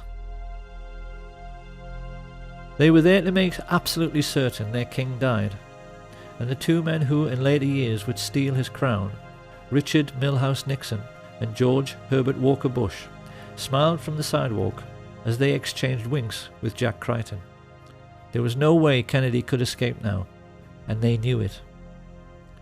Arranging his sniper's nest at the other end of the 6th floor, Sturgis was the first to be spotted by Arnold Rowland. I just looking around and we noticed a man up in the window, and I remarked to my wife, tried to point him out, and remarked that he must be a security guard, Secret Service agent. The window then that you're referring to is on the opposite end of the building from where the main entrance to the building is. Yes, it is on the other side of the building. And he had a rifle. It looked like a high-powered rifle because it had a scope which looked in relation to the size of the rifle to be a big scope. A moment later, 15-year-old Amos Ewins caught sight of one of the Sturgis-trained Cubans, Ignacio Novo Sampol. Even more significantly, Richard Randolph Carr, a steel construction worker who was looking for a job in the new Dallas courthouse, which was then under construction, stared out from his 7th floor vantage point and saw Malcolm Wallace taking position to fire. Testifying at the trial of Clay Shaw, he gave a minutely detailed description of a very heavy-set man in a sports jacket who wore large framed glasses. He could see the man so clearly, he even said his eyeglasses had large ear-pieces. America, the home of the brave and the land of the free, was about to discover that it wasn't what it thought it was. As the president's car made the turn onto Houston, government agents who had sworn an oath to uphold their country's democratic principles waited alongside mafia killers to murder their own commander-in-chief. One of the men they were working for, Sam Giancana, said this proved that in reality there was no such thing as white hats and black hats. That notion, he said, was just a sham for saps to cling to. The one thing I recognized was there are no black hats and there are no white hats. They all conduct themselves the exact same. And very good evidence of that is that the CIA would hire two so-called mafia men, Sam Giancana and John Roselli, to assassinate Fidel Castro. If there's such a difference, you're not supposed to have anything to do with each other. But in essence, the remark is really they're all in bed together. They all do business together. It was now that Abraham Zapruder pressed the trigger on his 8mm cine camera. Ever since that moment, the world has accepted that what he recorded was the definitive account of what really happened. What people must appreciate is that what they have just seen is not at all what really happened. Had you actually been there on the day, this is what you would have seen.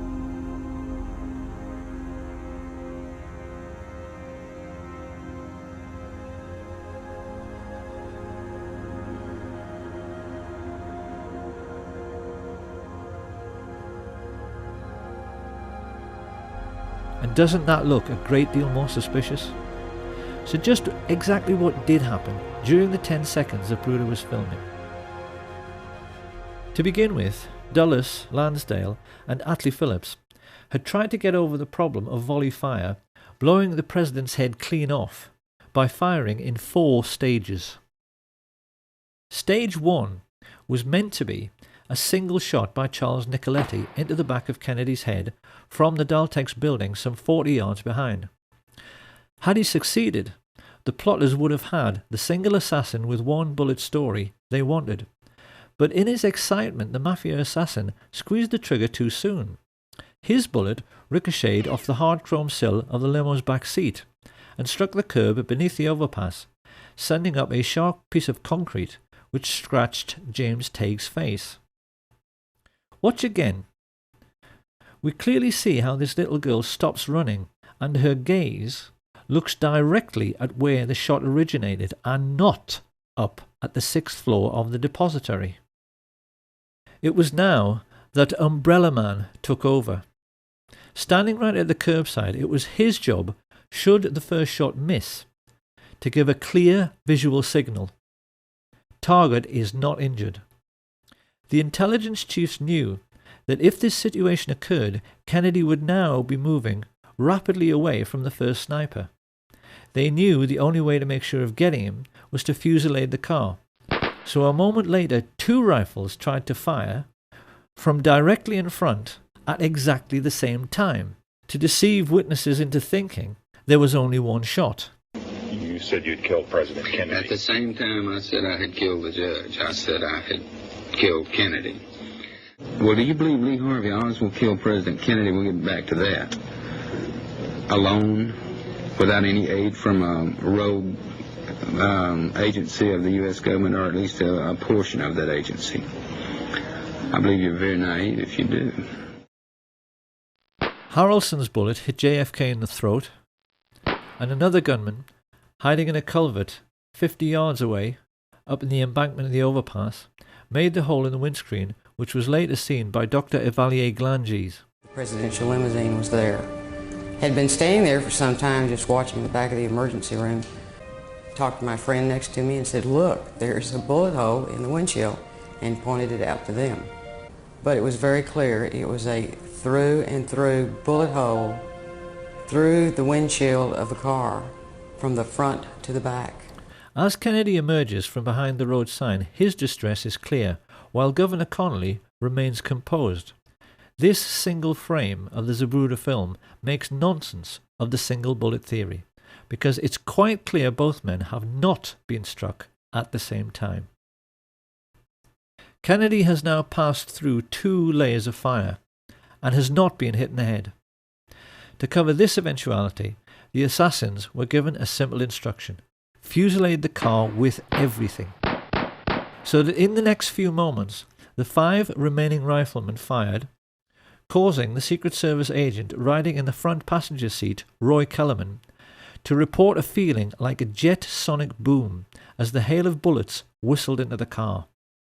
It is now more than 3 seconds after Kennedy is hit in the throat that Frank Sturgis misses his target altogether and blows out 5 inches of Governor Connolly's ribs, compressing his lungs and puffing his cheeks, with a bullet which quite clearly struck at far too steep an angle to come from the other end of the depository. In almost the same instant, Eladio Del Valle hit the governor in the wrist, Weatherford fired into his thigh, and Nicoletti's second shot hit the chrome frame of the window. A moment later, the best marksman, Malcolm Wallace, shot Kennedy in his upper back, the bullet strike witnessed and recorded by all the Secret Service men in the following car.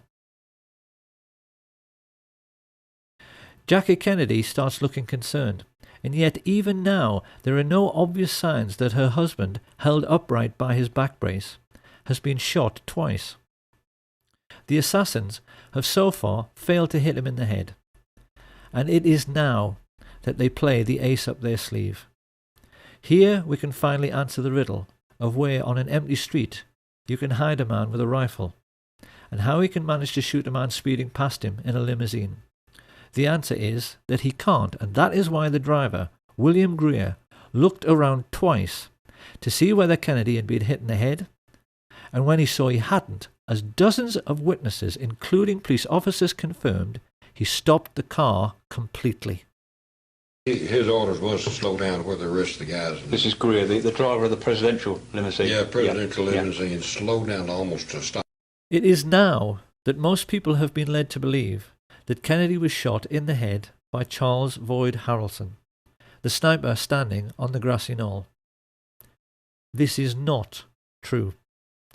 Because if we look at the angle of elevation of a shot from that area, it's obvious that a shot originating from above and right would have pushed Kennedy's head down and left, whereas it's quite clear that his head is knocked upwards and to the left by the impact. So where did that bullet come from? Incredibly, the answer has lain hidden in the most well-known and iconic image from the assassination of the motorcycle policeman heaving his bike onto its stand. Look now as we freeze frame him here.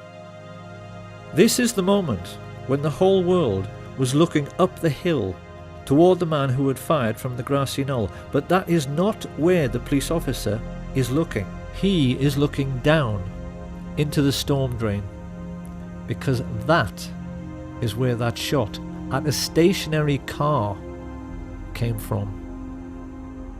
The shot which all of the well-known assassination witnesses described as coming from behind the picket fence missed completely and ripped up the grass at Jean Hill's feet.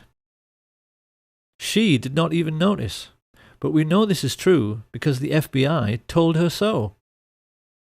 So who were the men who fired unseen from the storm drains on Elm Street? One thing we know is that they were very young and had to be brought into the conspiracy because they had to crawl into a filthy, smelly sewer, something which the older, experienced mafia assassins would never have dreamed of doing. They were basically two kids looking for excitement. The first was Curtis Laverne Crayford, also known as Larry Crayford. Formerly CIA, he had worked for Ruby at the Carousel Club, and Ruby had told everyone his name was Lee Harvey Oswald until Lee Harvey Oswald walked in. But while above ground, the world was taking pictures and running and screaming and trying to figure out what had happened, the other young man was stumbling along 400 yards of a reeking, fetid Dallas sewer pipe to emerge from this culvert. And he was not Lee Harvey Oswald, or Roscoe White, or J.D. Tippit, nor even a Cuban or Russian communist. His name was Jack Allen Lawrence.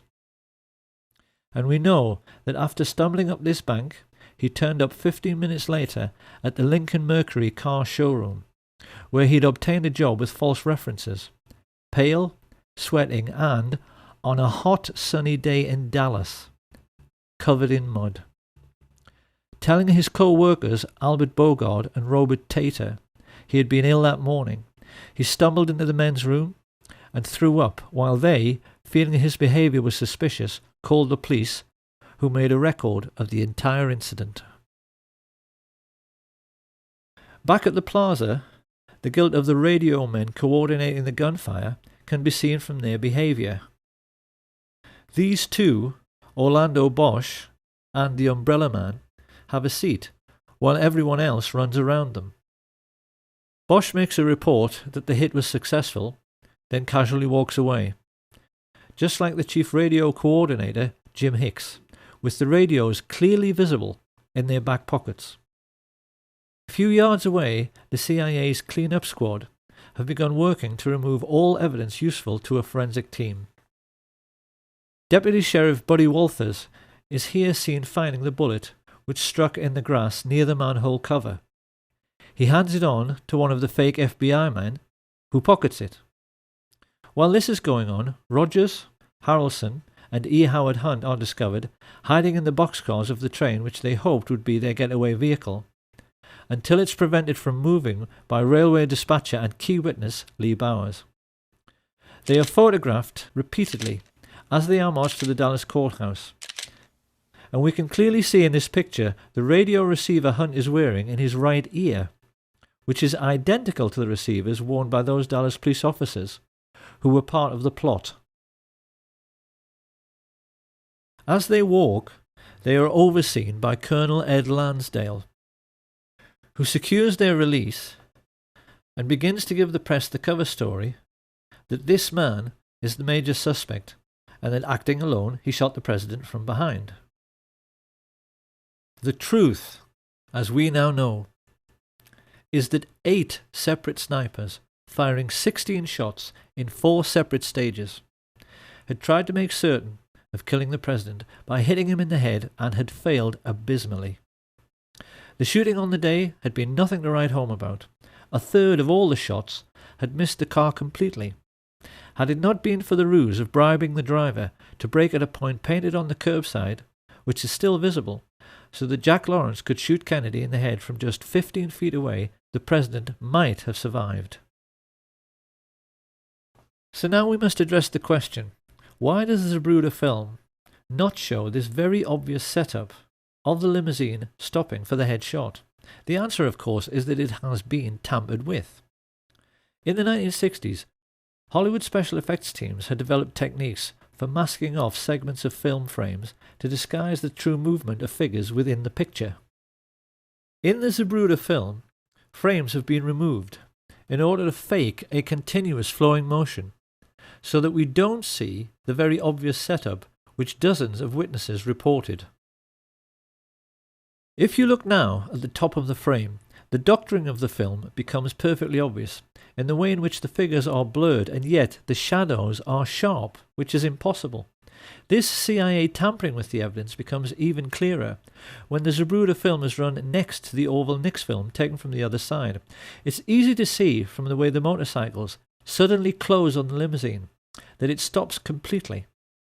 And we can see that frames have also been removed from the Nix film by the way in which Agent Clint Hill appears to move sideways while running forwards before leaping on the car. As the mad dash to Parkland Hospital begins, the chief coordinator in the assassination plot, George Herbert Walker Bush, casually relaxes with hands in his pockets at the entrance of the school book depository. Now this is going to be one of those all too familiar Kennedy assassination moments in which people will say, well, yes, it could be him, but how can we be sure? Because we've seen this kind of thing before with Badgeman. However, a gentleman who I think must be a police detective has posted a YouTube video in which he utilizes the latest forensic techniques for identifying murder suspects by making a comparison between the photo taken in Dealey Plaza and one of George Bush in conversation with Richard Nixon during Watergate. This man points out that this person has exactly the same skull shape, exactly the same hairline, chin and nose as George Bush.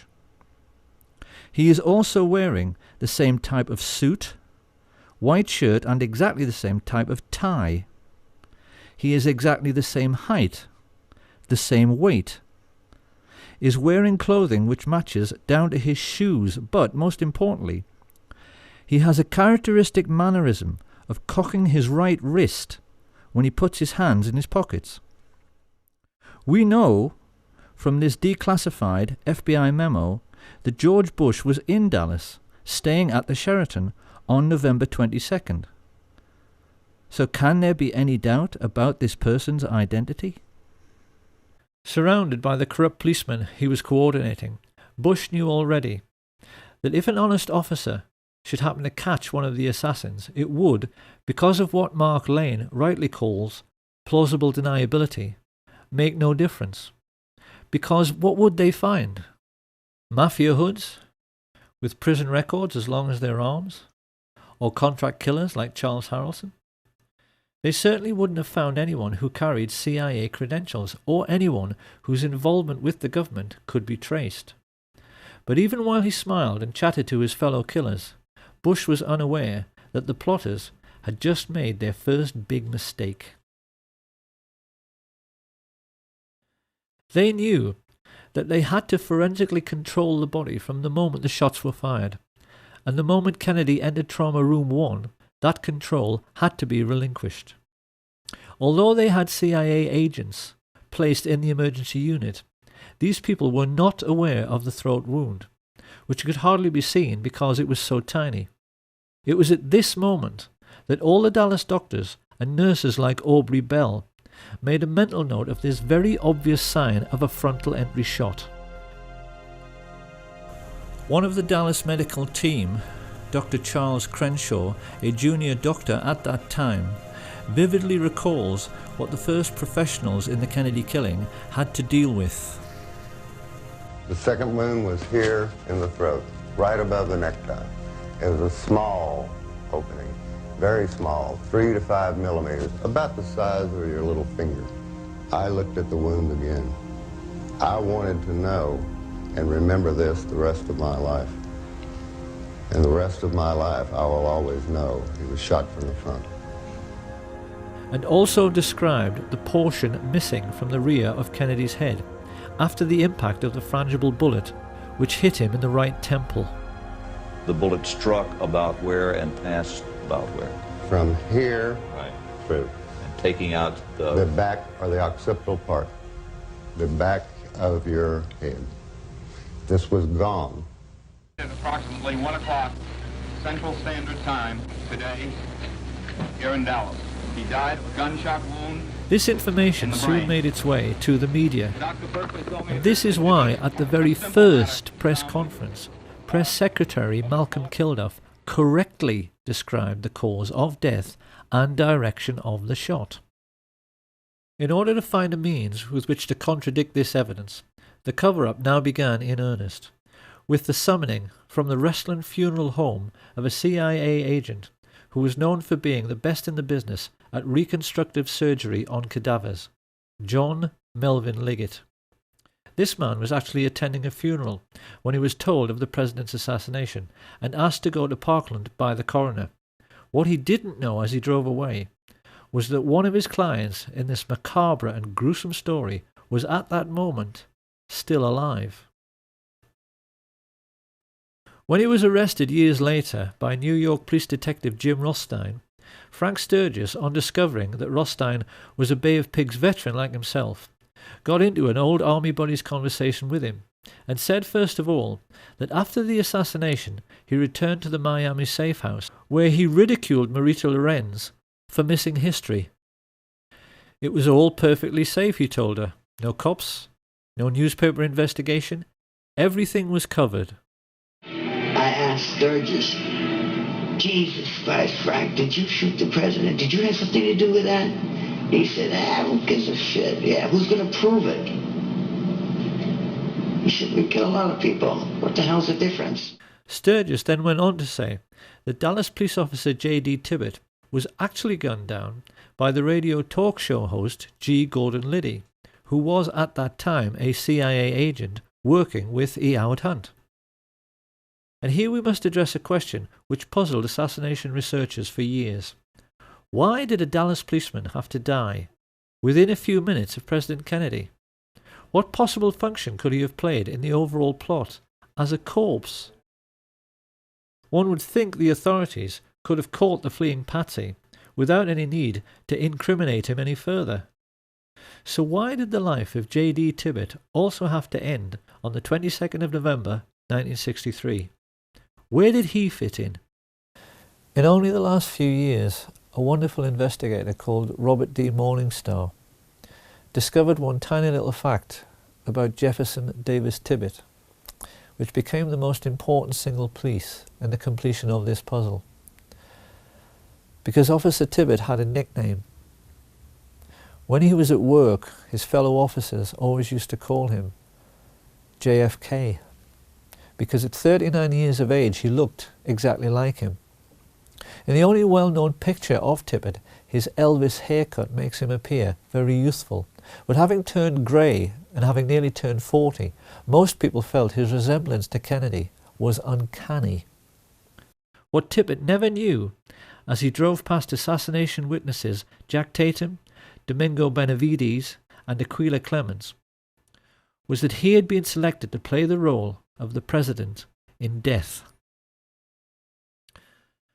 Researchers have always believed it couldn't be a coincidence that Tibbett was shot in the right temple just like JFK some 45 minutes earlier.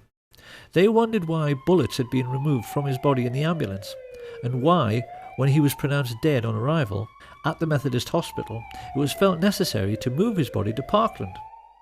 With their concentration firmly fixed on the casket of the deceased president, the newsmen completely ignored the ambulance which spirited away the body of J.D. Tibbet, so that it could be loaded onto Air Force 2 where John Melvin Liggett was waiting. When Kennedy's casket arrived at Love Field a few minutes later, Clint Hill, the agent who jumped on the car, recalled that all the people aboard Air Force One were told they had to go forward to witness the swearing-in of Lyndon Baines Johnson. This, of course, was just a ruse, to get Jackie Kennedy to leave her husband's body, and the moment she was out of the way, his cadaver was stolen and placed aboard Air Force 2 next to the cadaver of J.D. Tibbet. Many people have seen this famous picture, in which LBJ is smiling at Congressman Albert Thomas, a moment after becoming president, and he is winking back. We haven't known until now just how huge and terrible a secret he was sharing with Johnson, because at that moment on the plane right alongside, the most highly qualified specialist in reconstructive surgery and embalming in the country, John Melvin Liggett, was starting to make a facsimile of the dead president, using the body of J.D. Tibbet in order to obscure the true extent of the damage to Kennedy's head and make it seem consistent with a shot from behind. But Liggett realized immediately this was well nigh impossible, because having been told over the radio about the head shot, Liddy took it upon himself to try and ape this damage by firing into Tibbet's torso and then, when he was down, firing into his right temple, instead of into the back of the head as he'd been instructed. This was a second huge mistake. The human brain has a consistency like play school plasticine. Fire a bullet through it, and it is very easy for a skilled pathologist to track the bullet's path at autopsy. What Liggett wanted to show to any investigators was a brain that looked like this. What he had was one brain which looked like this, and another which looked like this. A large portion of Kennedy's brain had been ripped out by the impact of the explosive or frangible bullet, and what remained was filled with tiny shards of lead, some of them microscopic, which might take all night to locate. Liggett was terrified. The plotters had asked him to play Dr. Frankenstein at 30,000 feet. Yet with all his embalming experience, he instantly realized a botched job was the best he could possibly deliver. In his panic, he sawed off Tippet's skull and simply ripped out the entire brain to at least make sure no one could track the bullet which, after Liddy's error, had so obviously come from the wrong direction. He then compounded Liddy's error by making a large hole in the rear of the head to ape the damage to Kennedy's head.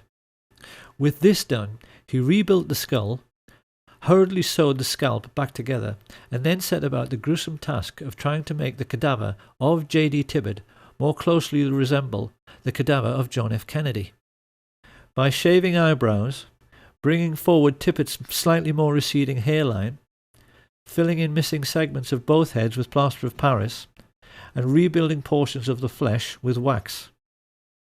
Liggett performed this ghoulish service while the aircraft he was on, Air Force 2, went through the usual procedure of leapfrogging Air Force 1 to arrive at Andrews Air Force Base slightly earlier. He wasn't given long enough, and in the rush to get finished, the plotters now made their third and most stupid mistake. Instead of placing Tippet's body in a casket identical to the one aboard Air Force One, they placed him in a Spartan grey metal coffin inside a body bag. As the TV media showed these distressing pictures to a world reeling in shock, it's hardly surprising that no one ever dreamed this casket could be empty, but it was. As it was driven away, out of sight of the media, the two bodies were taken from Air Force 2 and loaded onto a helicopter. It was at this point that the two honest men, FBI agents Francis X. O'Neill and his partner William Siebert, became crucial figures in the story. They explained to researcher David Lifton that they made the journey to the Naval Hospital at Bethesda in the car behind the hearse which carried Jackie and Bobby, and most notably Admiral George Berkeley, who made sure he stayed with the empty coffin by sitting on another man's lap. Upon reaching Bethesda, Seabird and O'Neill said Berkeley then guided the family members into the building while the hearse was ordered to the rear to unload. But that was where the simplicity ended. The FBI men and many other witnesses recalled a scene of absolute mayhem in which no one seemed to know what was going on, and military men were rushing around everywhere, exchanging anecdotes about decoy ambulances they had been ordered to follow, which had become high-speed chases around the hospital grounds as these vehicles raced away. It seems this confusion was created with the intention of misleading both the press and the large respectful crowd which had gathered on the lawn. People were asking each other which ambulance contained the president's body. Then a rumour started that it was coming by helicopter, but which one? Everyone watching that night recalls the air was filled with them, and the FBI men also told Lifton that in the midst of all this mayhem, they helped to carry the casket inside. This was flatly denied by the team of Navy men who said they did it alone. It is therefore perfectly clear that 2 bodies were brought to the morgue separately whilst confusion reigned. And it was now that the plotters themselves became confused by the mayhem they had created, because they left J.D. Tibbetts' cadaver in the wrong casket. It should have been switched and gone into the autopsy room in the large expensive casket used in Dallas. I helped put President Kennedy's body in a bronze ceremonial casket on November 22nd, 1963 at Parker Memorial Hospital. Instead, mortuary technician Paul O'Connor received a coffin so dull and nondescript no one could believe it had been utilized to transport the body of a president.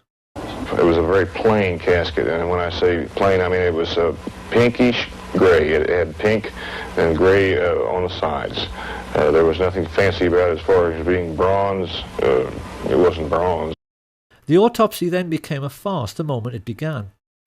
While Seabird and O'Neill made their now famous and entirely correct observation that the body seemed to have undergone surgery prior to autopsy, mainly in the head area, Commander Humes himself testified that the moment he touched the head, pieces of the skull fell down onto the autopsy table.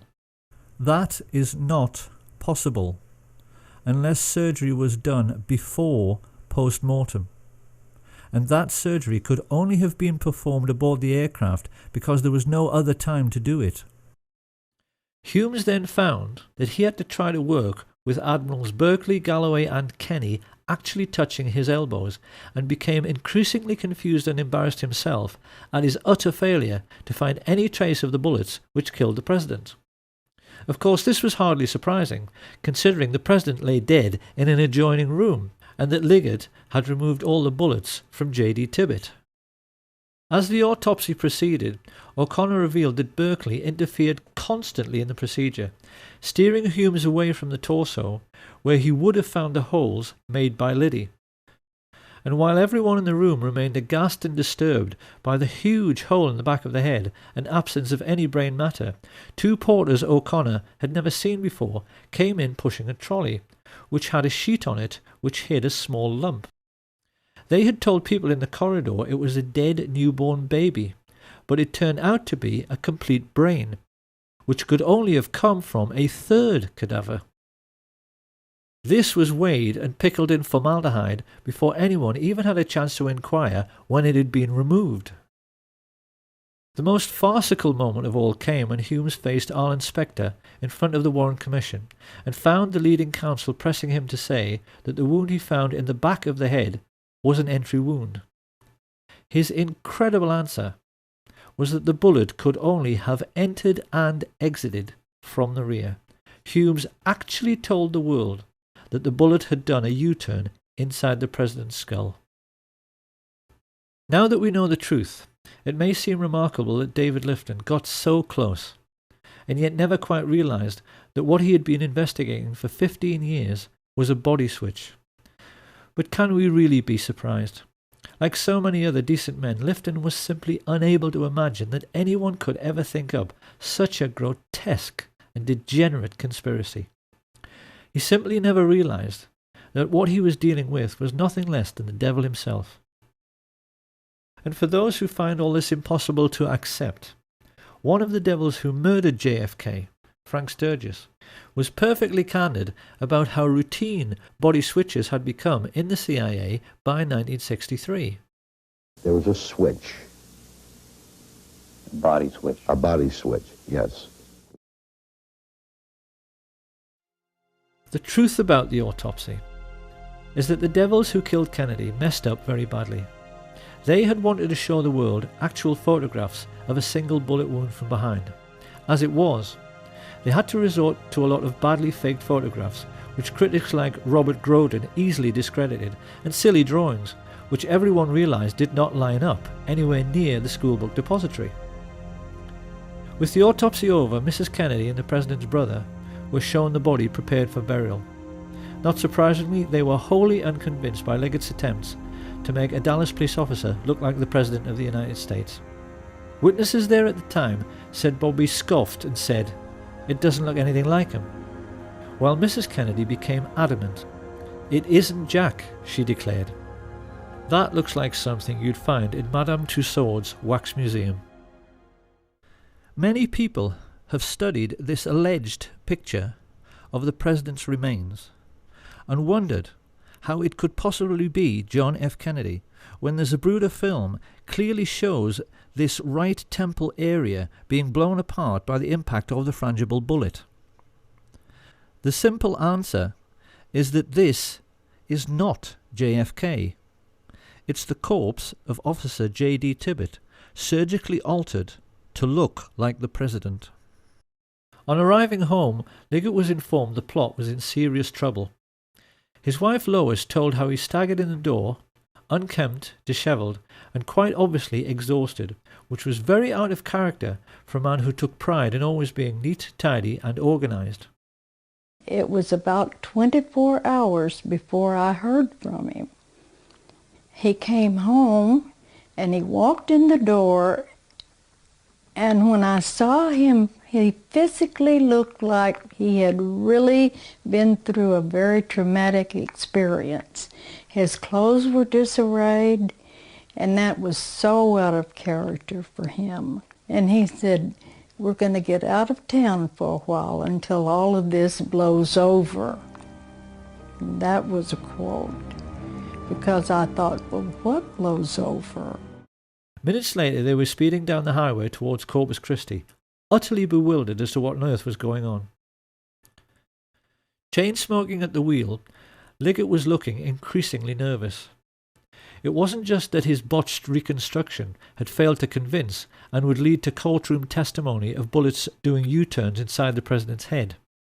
The problem was that the patsy was still alive.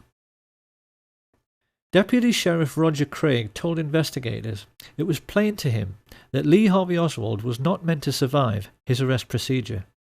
He said that when he arrived at the Texas Theater, a group of his fellow officers were waiting at the rear, guns drawn, and that it was quite obvious that Oswald was meant to make a break out the back door where he would run into a hail of gunfire. However, Oswald himself was an intelligence agent, and once he realized he had been chosen as the fall guy, he briefly prolonged his existence by loudly yelling so that all the witnesses present could hear, "I am not resisting arrest, I am not resisting arrest." This is why Liggett, like all the others involved in the plot, was shaking in his boots on November 23rd. They were all aware that a sharp lawyer could get Oswald released simply by discovering that the chain of evidence had been broken in relation to Kennedy's remains. Once free to talk, and with intimate knowledge of the major players in the assassination plot, he could have gotten the heads of the FBI and CIA, all the military chiefs of staff, the mafia chieftains, and the Dallas oil men all thrown in jail together for murder. Many people have wondered how the plotters could be so unbelievably dumb and so unbelievably obvious as to have Oswald murdered live on national television. The simple truth was that they had absolutely no choice. Their botched assassination attempt had proved that they were not as smart as they thought they were. The actual shooting had gone very badly. Most of the shots had missed. They'd had to botch the autopsy, and now they were having to botch the silencing of the patsy. Lois Liggett recalled that the moment Ruby fired, the atmosphere in their motel room evaporated. The minute he saw that, he looked at me and said, "Everything's okay now," and you could just see his face. He was like all the pressure had been taken off of him. All of a sudden he was like, sigh of relief, let's go, we can go home now. It was basically, pack your things, come on, we're leaving, you know, now we can go. The family turned around and went straight back home to discover that Mr. Liggett now enjoyed a new vocation. It appeared he had suddenly come into millions, which bought his family a big new house and himself a new lifestyle, which included many wild poker parties at which, among others, he hosted David Ferry. This was not Lois Liggett's scene. She divorced him, heard that not long afterwards he was arrested for murder, and then shot dead while trying to escape. But this was not the end of Liggett's story. His new wife told Lois that the man she buried could not have been John Melvin Liggett, because the corpse she was shown had a moustache and he couldn't grow one. Then many years later, Lois Liggett actually saw her deceased ex-husband in a casino while on a trip to Las Vegas. Quite clearly, this man had been the beneficiary of yet another CIA body switch. And to this day, doubts remain as to the true fate of Jack Ruby, Lee Oswald, John Liggett, and the President himself. Many researchers now believe the plotters may have kept Kennedy's remains as a souvenir and buried J.D. Tibbett in Arlington Cemetery.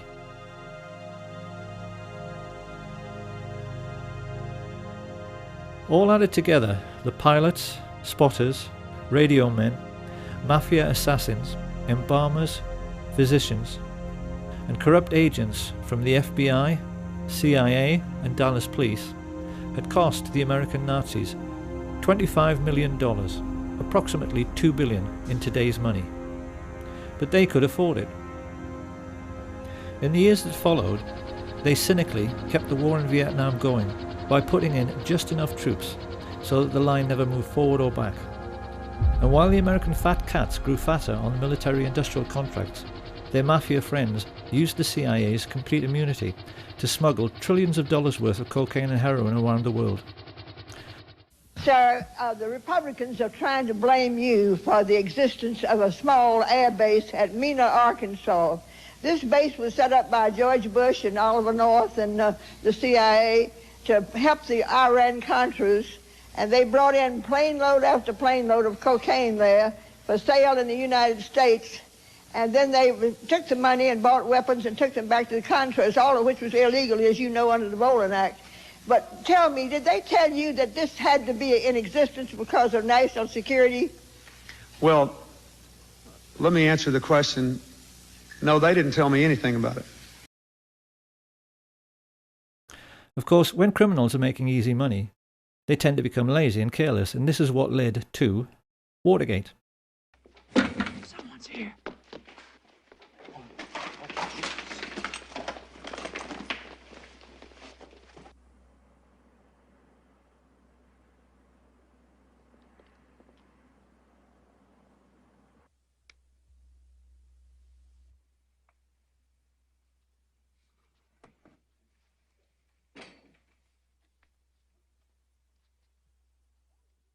Hold it, you must hold!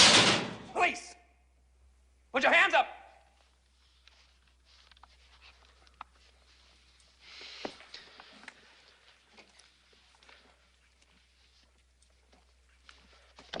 Drop that jacket!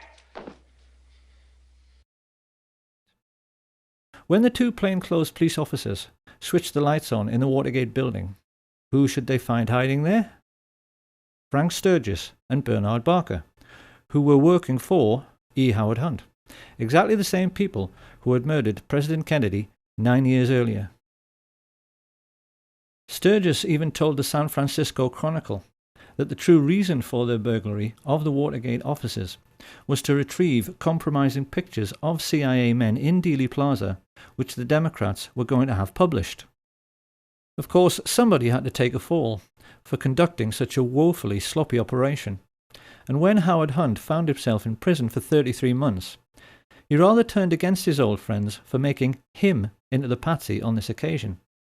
He began sending messages to President Richard Nixon, that he might just tell all he knew about what really happened in Dallas on November 22, 1963. And one of Nixon's presidential aides, Dean Birch, recalls that when he heard about this, George Bush broke out all over in assholes and shit himself to death.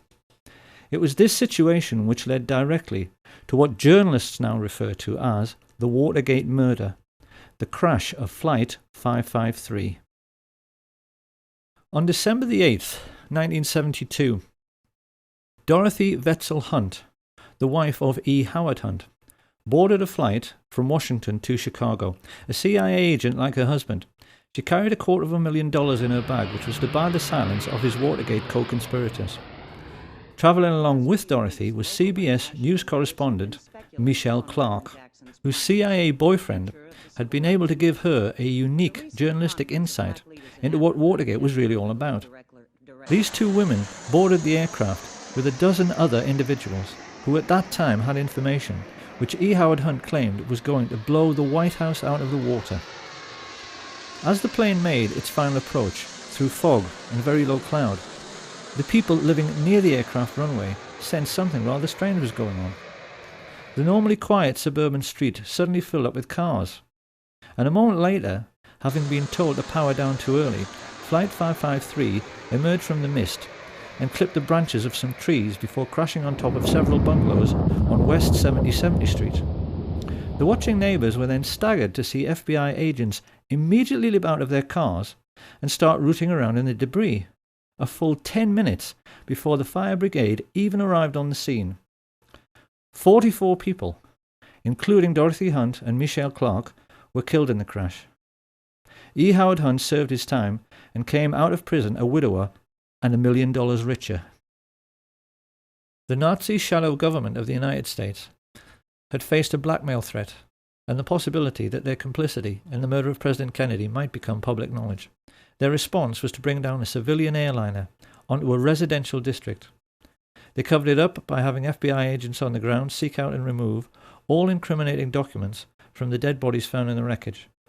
And when the local TV station received an anonymous phone call from a radio ham who had monitored the deliberately misleading exchanges from the Midway Control Tower, which caused 553 to crash, an FBI agent simply confiscated all the tapes, thus eradicating all information pertaining to the accident. This is how the agents of the US government now behave. They function essentially as a goon squad of mercenaries and murderers, hardly any different to Hitler's Gestapo, and are used as a private intelligence service and as personal hitmen for America's richest families, their only role being to cover up the dirty tricks which the rich people are playing on their fellow countrymen every day. Along with threats and murder, the most important weapon used by this private army of footpads in this ongoing cover-up is disinformation. And it's here that we can now address a question which will probably be bothering the huge numbers of people who have taken an interest in the Kennedy assassination and in the many documentaries produced by assassination researchers over the years. What happened to Badgeman? The answer is very simple. He never existed. He was simply a phantom, created by the CIA's disinformation machine to lay down a trail which led nowhere. So now another question appears. If this is so, why have so many people spent a quarter of a century trying to discover his identity? By examining this question, it is now possible to reveal the extraordinary lengths America's rulers have gone to in order to hide the truth about the Kennedy assassination. America's oligarchs grossly underestimated the courage and skill of those who tried to uncover the truth about the Kennedy killing, none more so than the brilliant and tenacious Mark Lane. By the mid-1960s, his film Rush to Judgment had left the country in no doubt that they had been multiple gunmen acting together in some sort of conspiracy. Once he had proved this beyond any doubt, the only question remaining was, how big was the conspiracy? So it came as no surprise when polls started showing that 9 out of 10 Americans believed it had to be the CIA. This internal memorandum reveals just how nervous the agency was about this development. It spells out in no uncertain terms the concern spreading in the corridors of power, and the urgent need to rectify this situation through the use of assets in the media. This great image problem led America's Nazis into initiating Operation Mockingbird, an ongoing policy of using the colossal wealth they were now amassing from drugs and weapons sales to buy up as many TV and film companies, newspapers, and local and national radio stations as they could lay their hands on, to the point where by the 1970s they were proudly boasting that everyone of any significance in the media is CIA. Do you have any people being paid by the CIA who are contributing to a major circulation American journal? We do have people who submit pieces to American journals. Do you have any people paid by the CIA who are working for television networks? This, I think, gets into the kind of getting into the details, Mr. Chairman, that I'd like to get into in executive session. Virtually every well-known journalist, newspaper editor, and television presenter became a secret CIA agent, as did many entertainers and film stars. The question now was how best to use trusted public figures like Walter Cronkite. And this was how the first investigative documentaries about the Kennedy assassination came to be made. It will come as a terrific shock to those who have sought truth and solace in these many films, feature articles, and TV specials, to learn that every last one of them, including Oliver Stone's JFK, was actually produced by the CIA.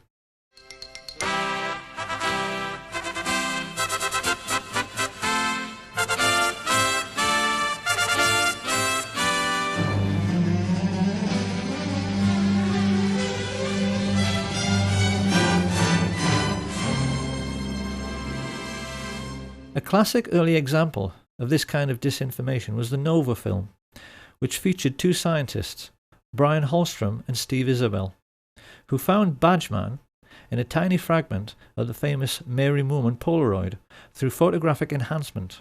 But when investigators took the trouble to actually measure the size of these three figures, it became obvious that they were so tiny they were too small to even be children. Using the scale provided by Abraham Zapruder over on the right, it's clear that these alleged people are so lacking in stature they wouldn't actually have been able to look over the stockade fence. The truth is that they never existed. And so the question now is, who were Holstrom and Isabel? And who, for that matter, was Gordon Arnold, the old-age pensioner who appeared in The Men Who Killed Kennedy to claim that Badgeman had kicked him and taken his camera? I could be the only one that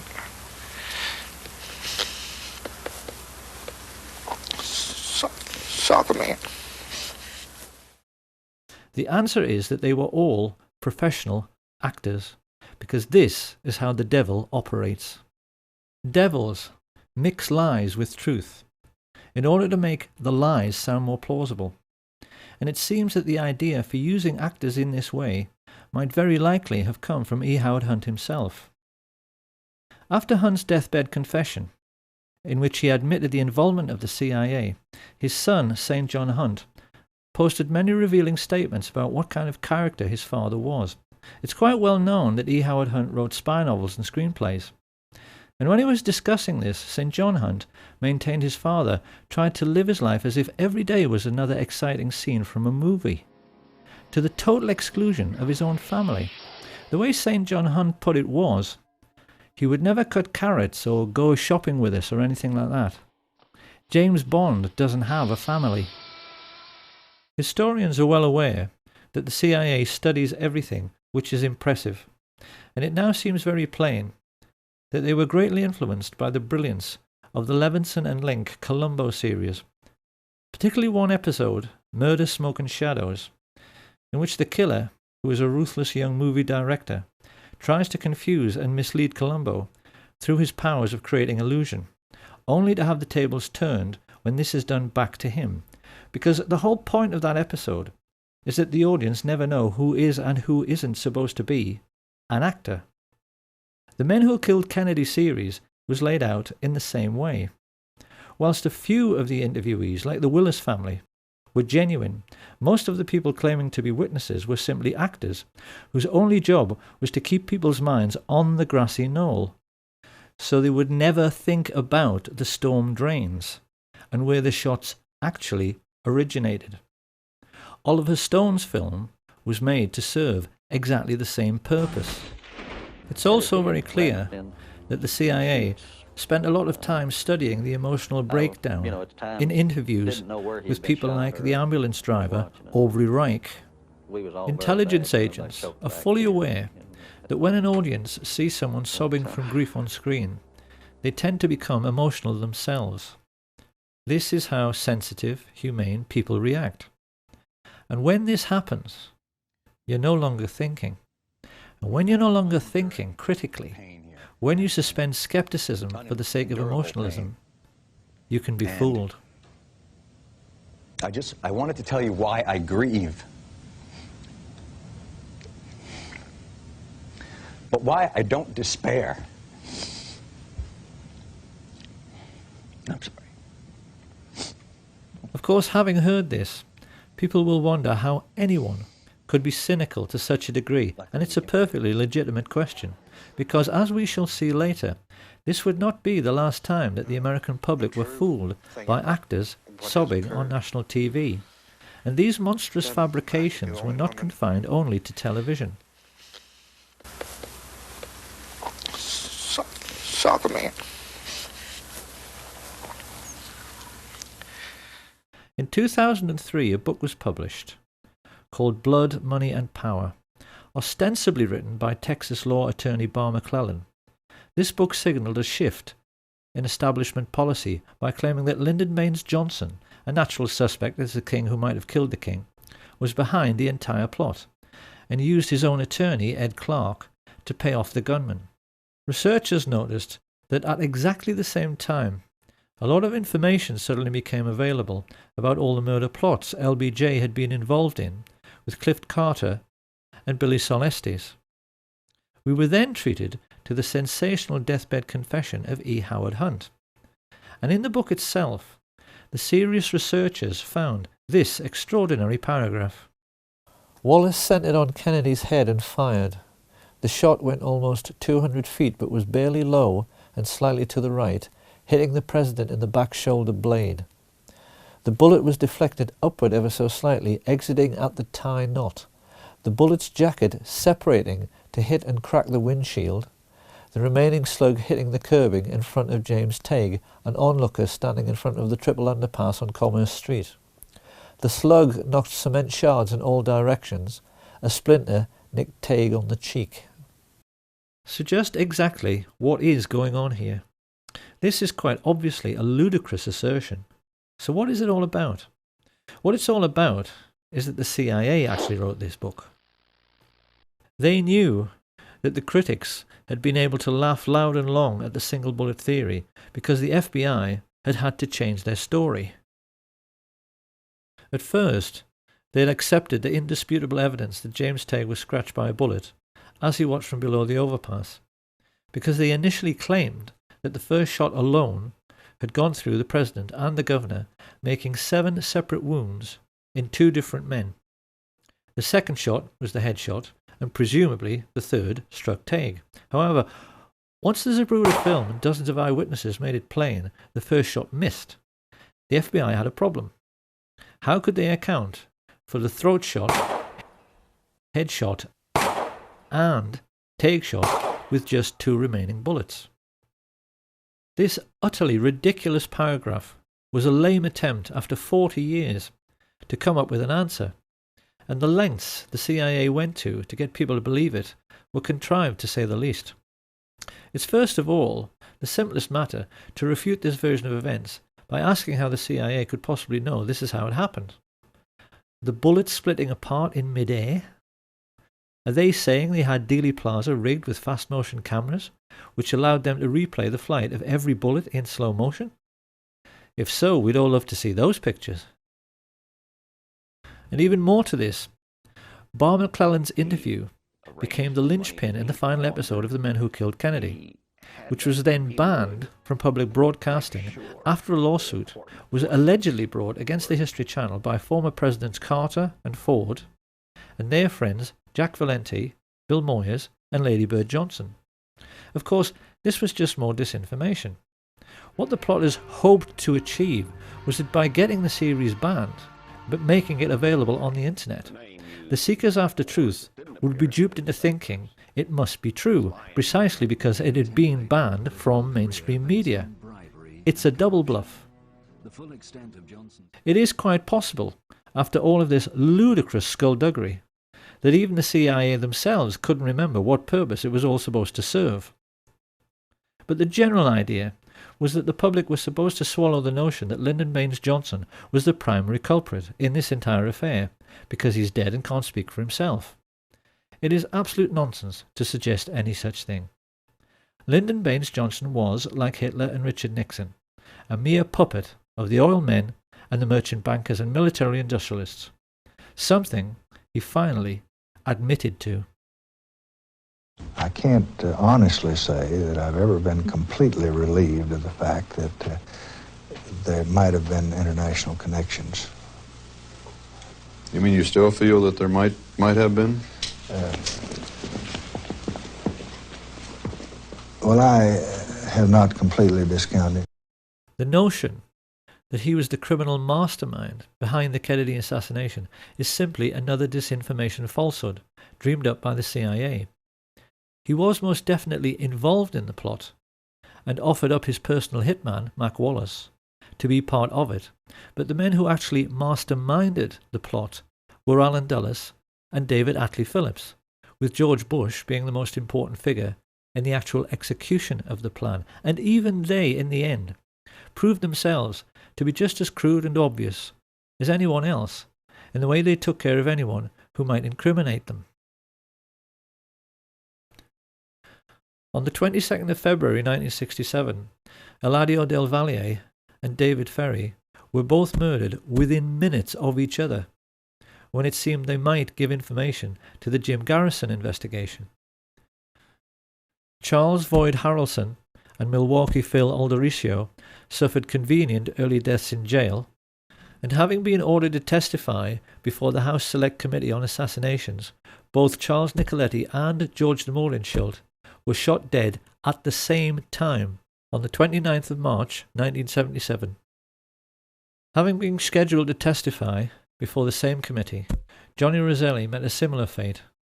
His body was found floating in an oil drum in Dumbfounding Bay, Miami, just after Malcolm Wallace was murdered in exactly the same way as Lee Bowers.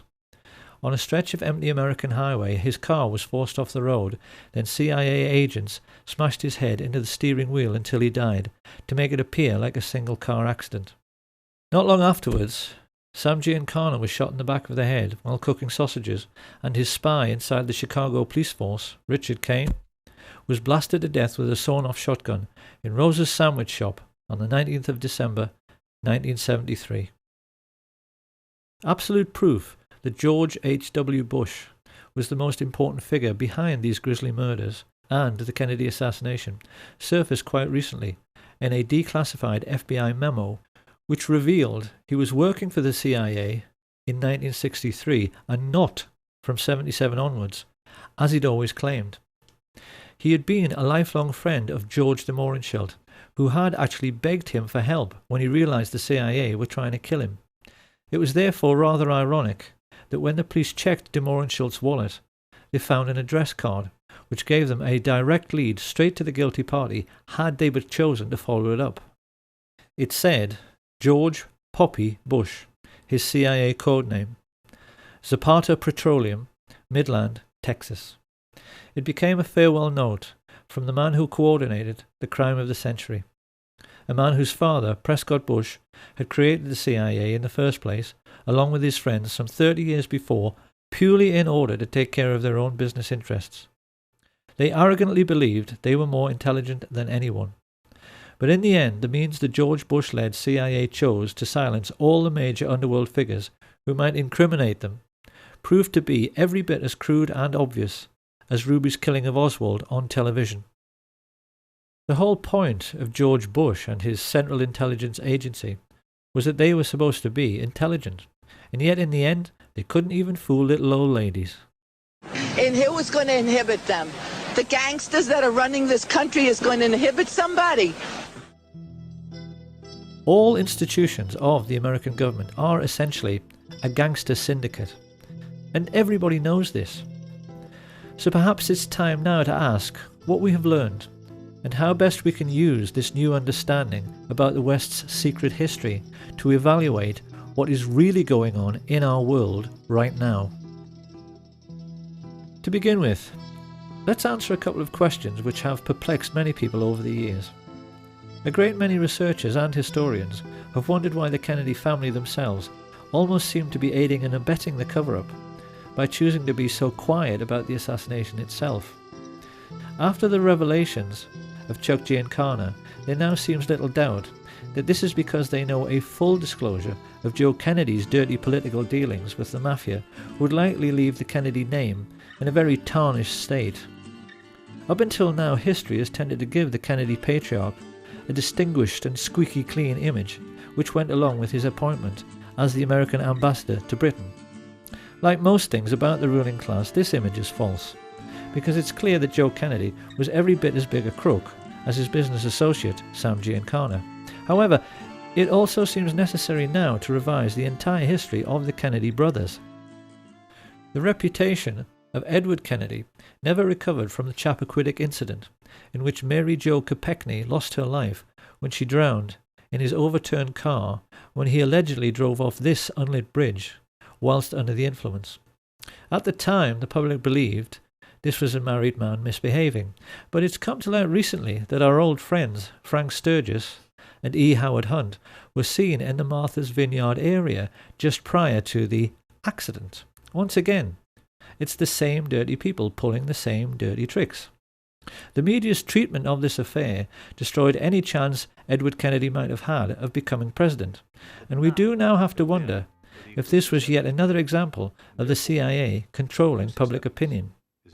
To the same end, it is also now clear why such venerable institutions as the BBC and other prominent European broadcasters have assisted in the cover-up. They always knew the Kennedy assassination was a can of worms, and that if the whole truth in the story were pursued vigorously, it would lead right back to the gates of Auschwitz and the obscene profits which Europe's royalty and heads of state made from their investments in slave labour. This is a brutal truth which the West must now confront, and an equally brutal problem the United States must now face is the question of what has happened to the US military in the intervening years since it murdered its own commander-in-chief. The answer is that America's armed forces are now completely controlled by the American mafia. The mob don't even need hitmen anymore. They use United States Marines as assassins. They are, as Sam Giancana said, one organization who keep a low profile while they control the world as a business. And in an effort to prove this is so, in 1998, Pastor Rick Strawcutter videotaped a quite remarkable interview with Kay Pollard Griggs, formerly the wife of Colonel George Griggs, who for many years was the head of NATO.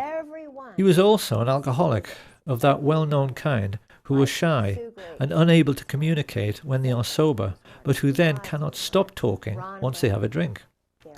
During the course of a stormy marriage, punctuated by periods of domestic violence, which cost Kay Griggs many black eyes and broken bones, she learned that her husband had been turned into a brutal psychopath as a consequence of his military training, which included induction into what is known as the Pink Triangle, the Cherry Marines. Over the years, far too much has been written about Lee Harvey Oswald. But what is remarkable is that few historians were ever aware that, like most Marines who worked in intelligence, he was homosexually recruited and was part of the same-sex club which included Jack Ruby, George Senator, and David Ferry. Kay Griggs explains that these selection procedures came into the US military when the cream of the death's head sporting Nazi top brass joined the American ranks at the war's end. Ever since then, the Greek and Spartan traditions which Hitler so admired, and which were integral to the German army, have found their way into American military culture and are now manifest in the way that the old skull and bones procedure for identifying and, most importantly, controlling rising stars is now used to select the top brass of the future. In a nutshell, boy soldiers who want to rise in the ranks can only do so by doing favors for the older men.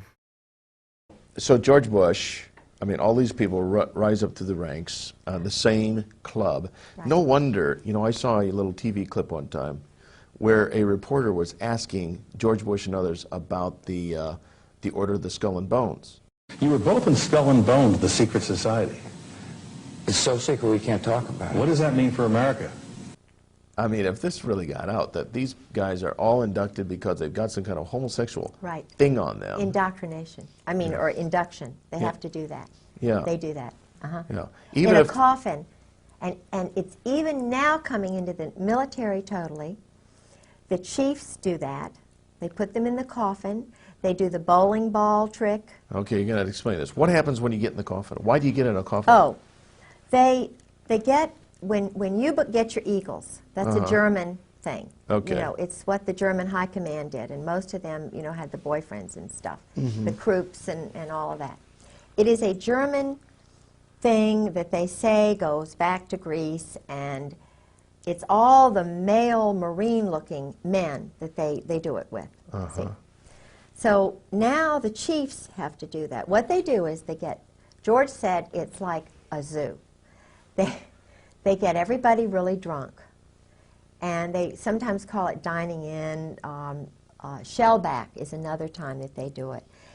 Not everybody does it, but the ones who do it, if they're young, they get right up to the top. It's a... okay, well, what actually do they do? They've got a coffin, they get inside anal this... sex. Oh, that. They put them in the coffin and they do things. This is how military recruits are now controlled. And the mafia military exert a similar hold over all career politicians. At some time on the way up, they are manoeuvred into a compromising position, usually through the use of two-way mirrors in a brothel. And once the mafia military have got something on them, the career politicians, judges, senior police officers and media moguls face a stark choice. Either take your payoff, which is usually worth millions of dollars, or go to jail for life for your misdemeanor. It is with these kinds of tactics, first used by Sam Giancana in the 1930s, that what are now known as the 5 mafia families of the New York metropolitan area, the Genovese, Gambino, Lucchese, Colombo and the Bonanno, control all politics in the United States, and through their business arrangements with the 5-star generals and CIA, control all cocaine and heroin trafficking throughout the entire world. After the dust had settled on the Kennedy assassination, Sam Giancana explained to his younger brother that the mob and the CIA had taken care of JFK together because they were essentially two sides of the same coin. In the last 50 years, that relationship between these two secret societies has become even closer, to the point where they are now indistinguishable. The people who live in the third world are so well aware of what is really going on, they have come to call the CIA the cocaine importing agency. The World Wide Web now abounds with proof to back this up. And although many people were skeptical at first about Kay Griggs, in recent times her most sensational claims have been fully endorsed by the FBI chief Ted Gunderson, who gave several interviews in support. This cult was involved in distributing drugs up and down the East Coast, drugs that were being flown in from Southeast Asia in military and planes. The operation was by the certain Army personnel and also CIA. She told me that there were generals involved in the drug operation. There were police officers and at least 2 attorneys in the Fayetteville, North Carolina area. The path that this led me down is mind-boggling. Over the last 23, 24 years, I have developed so much information about the situation as it exists in our great country and gone public with it as much as possible, and yet I am being ignored. What is basically happening is that the United States military use Air Force bases in Europe to connect with the Third World, particularly Pakistan and Afghanistan, where the poppy fields are cultivated.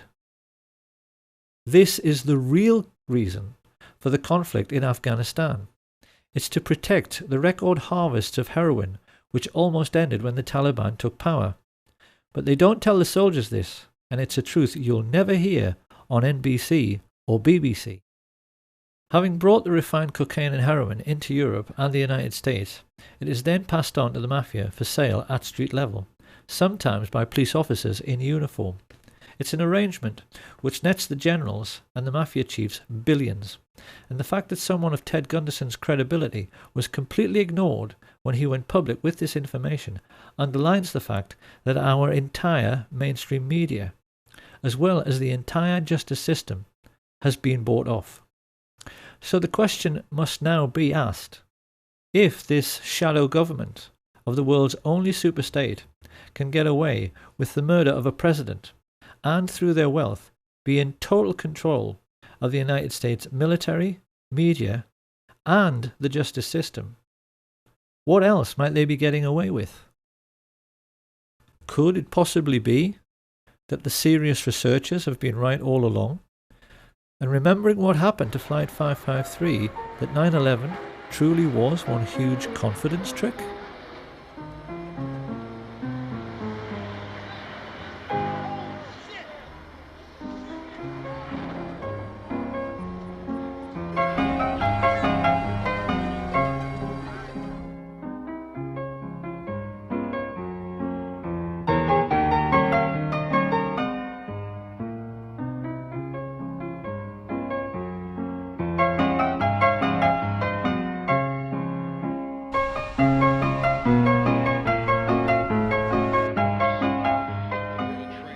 Once the dust had settled on 9/11, people immediately began to realise there was something very wrong with the 9/11 TV coverage. First along came Dylan Avery with his amazing film Loose Change. He proved conclusively that the official report was nonsense because aircraft fuel does not burn at even half the temperature required to melt steel, and that the towers defied the laws of physics by collapsing with perfect uniformity at free fall speed. Buildings in Germany which were bombed over and over again didn't collapse with perfect uniformity down to ground level. Avery also pointed out that in Kennedy's time, his chiefs of staff drafted plans to kill innocent people and commit acts of terrorism in the United States in order to whip up support for a war with Cuba. Codenamed Operation Northwoods, these plans included hijacking planes and blowing up ships and landmark buildings in order to stimulate a helpful wave of national indignation which could be used to oust Fidel Castro. And there wasn't anything exceptional in this initiative. Northwoods was an offshoot of the notorious Operation Gladio, a sustained campaign organised by MI6 and the CIA, which perpetrated many bombing atrocities in post-war Europe, which they blamed on what they said were communist terror organisations. A typical example was the horrific bombing of Bologna railway station in 1980. Italians will be appalled to learn this outrage was committed by the Americans and the British. But this particular atrocity, which like all others during this period was intended to keep people living in fear of a bogus enemy, so they would accept increasing state control by so-called strong leaders, illustrates only too well the fact that some 40 years prior to 9/11, the cabal of secret Nazis who killed Kennedy were making serious preparations for terrorist attacks upon their European allies and even upon their own country. In the 9/11 news footage, it is abundantly clear that the interviewees are actually paid actors, speaking lines which have been written for them. I feel like I was in a movie. This is exactly the same situation as in the men who killed Kennedy. And because these are people who are being expected to perform, they tend to overdo it. I could be the only one that...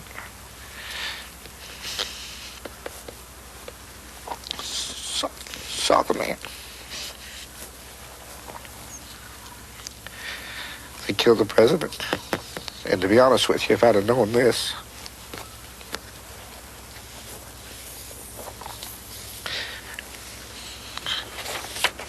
I wouldn't have given any interview. It is perfectly clear that the 9/11 street people are trying much too hard to convince their audience. Approximately several minutes after the first plane had hit, I saw this plane come out of nowhere and just ream right into the side of the Twin Tower, exploding through the other side. And then I witnessed both towers collapse, one first and then the second, mostly due to structural failure because the fire was just too intense. 9/11 was in reality just another CIA special effects movie production.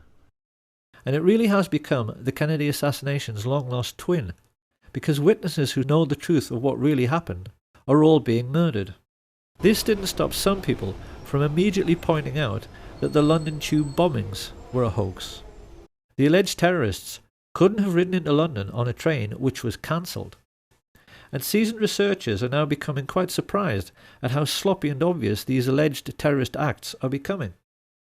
Any detective would instantly realise the Woolwich terror incident was a joke.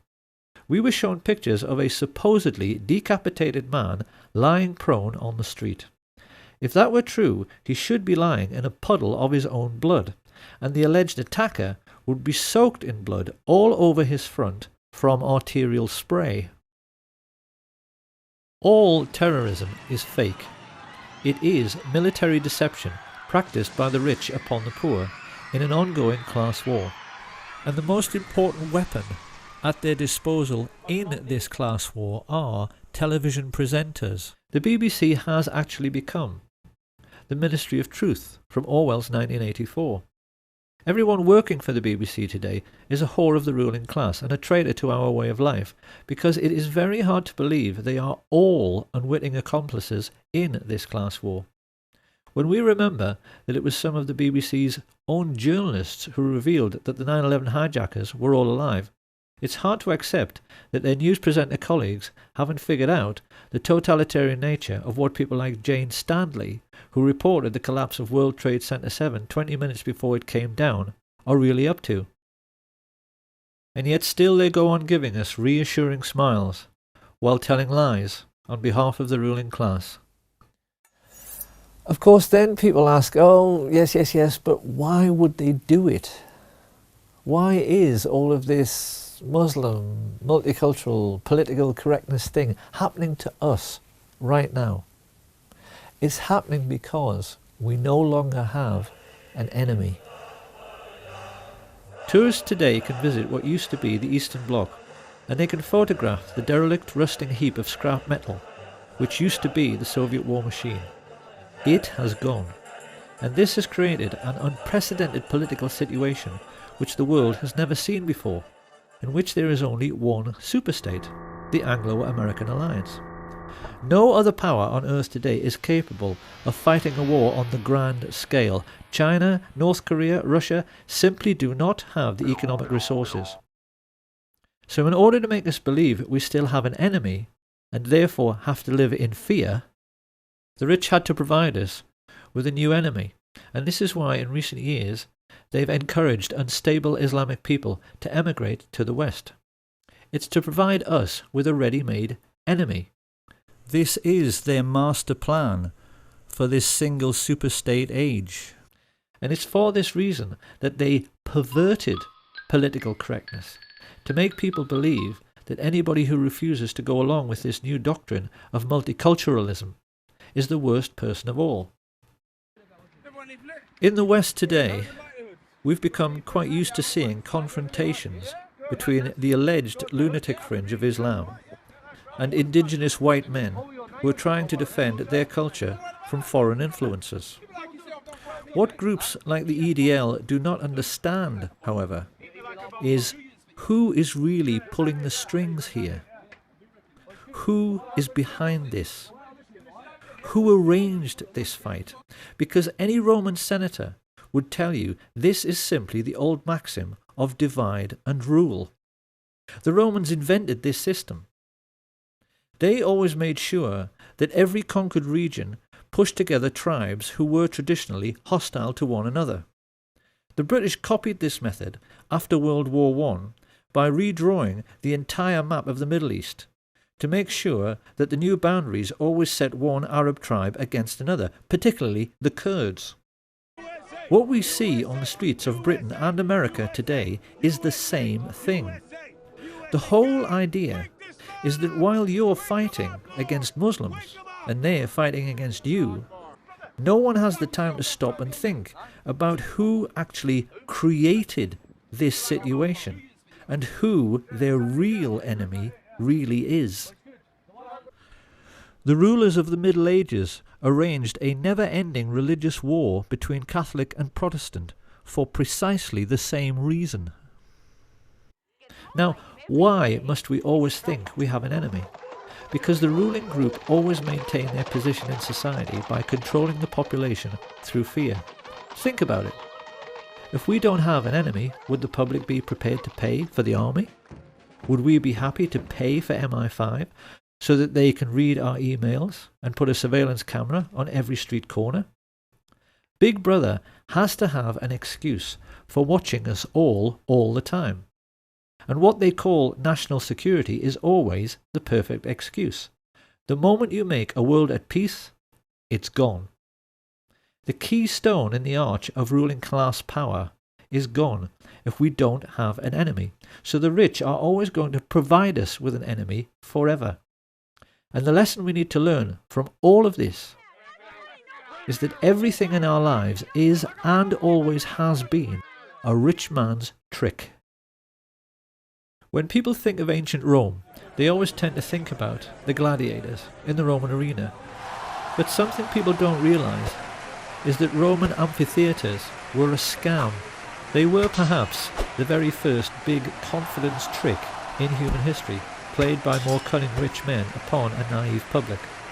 What Caesar did was to say to the Roman Vulgate, I will give you gladiatorial games, but only if I can have your votes.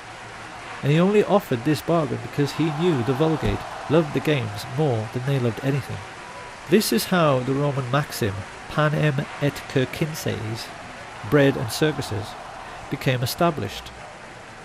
Because Caesar was the first politician to understand that if you give people what they want, they will tolerate being ruled. By this means, Julius Caesar made himself into the first dictator whose fortune was protected by a professional army. And everything that every ruler has given us since Caesar has simply been another rich man's trick. Religion is a rich man's trick. It was invented because wealthy rulers realized the population was getting too big for soldiers to watch over constantly, so they replaced the idea of having many gods with one single god, a simple idea simple men could understand, who could see what everyone was doing all the time. The idea of one God became the surveillance video of the ancient world. In the Middle Ages, the same sort of people grew rich by charging people for the forgiving of sins. And when a new age dawned with the coming of Industrial Revolution, they invented new tricks to control the population explosion, like censorship. Every grown-up knows that there is one law for the rich and one law for the rest, because the justice system is a rich man's trick. Mafia godfathers like Sam Giancana walked free from American criminal courts over and over again by taking the Fifth Amendment, because it is a criminal's law. And it's the same with everything else. The media is a rich man's trick. The tax system, because the rich never pay any tax, is a rich man's trick. Political correctness is a rich man's trick. The murder plot to kill Lady Diana Spencer was a rich man's trick. And the War on Terror, 9/11, the London Tube bombings, the Woolwich terror attack, the Kennedy assassination, all of it is simply another rich man's trick controlling how we think. Now, once again, it is very easy at this point to imagine the reaction of conservative politicians, who will of course try to laugh this off and scoff. Everything is a rich man's trick? Are we seriously suggesting that the Cold War was a rich man's trick? Now, in your research and analysis, and your efforts to bring out the facts about what was going on in our society, did you encounter any effort to discourage you, to prevent you from bringing out the background of America's involvement in the financing of international communism? Yes, very definitely.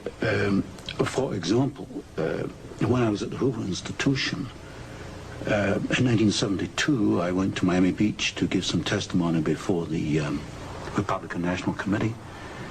And although a congressman had hand-delivered to the wire services this testimony, which was later printed, the wire services refused to transmit it to the newspapers. Then when I got back to the Hoover Institution in California, I was called into the office of the director, and I was told in no uncertain terms not to make any more speeches like that, and that this information should not be made public. This was the information that we were giving the Soviet Union the technology to develop its war potential? Oh yes, at that time we were in Vietnam, and as you know, the Soviets were supplying the North Vietnamese. This was 1972. 1972, yes.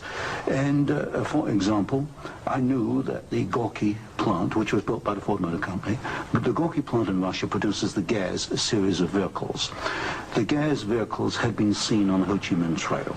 We were supplying equipment to the Gorky plant in the middle of the Vietnamese War, and these trucks were being used to carry ammunition supplies, which were killing Americans. Now, I thought this was morally wrong, and I said so at Miami Beach and at the Hoover Institution. And it was this type of information that was suppressed.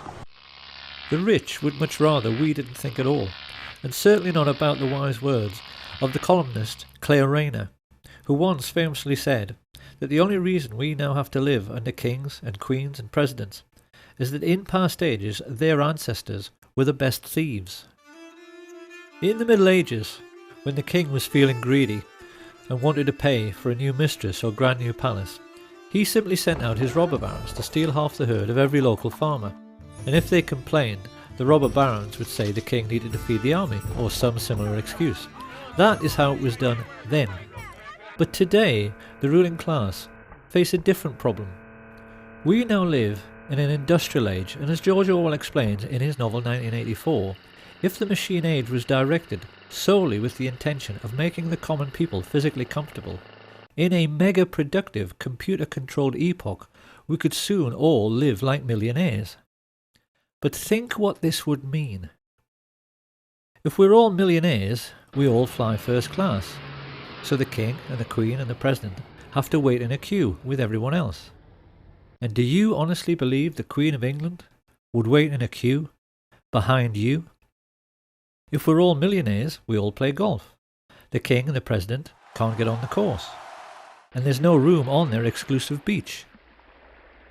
Orwell himself would have said the most important single sentence in 1984 was this one: if it once became general, wealth would confer no distinction.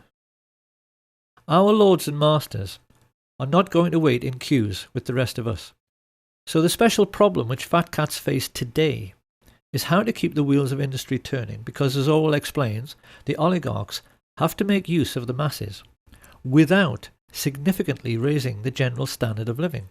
This is a more sophisticated age, so the robber barons need a more sophisticated means of stealing most of the wealth and of keeping most of the common people in poverty.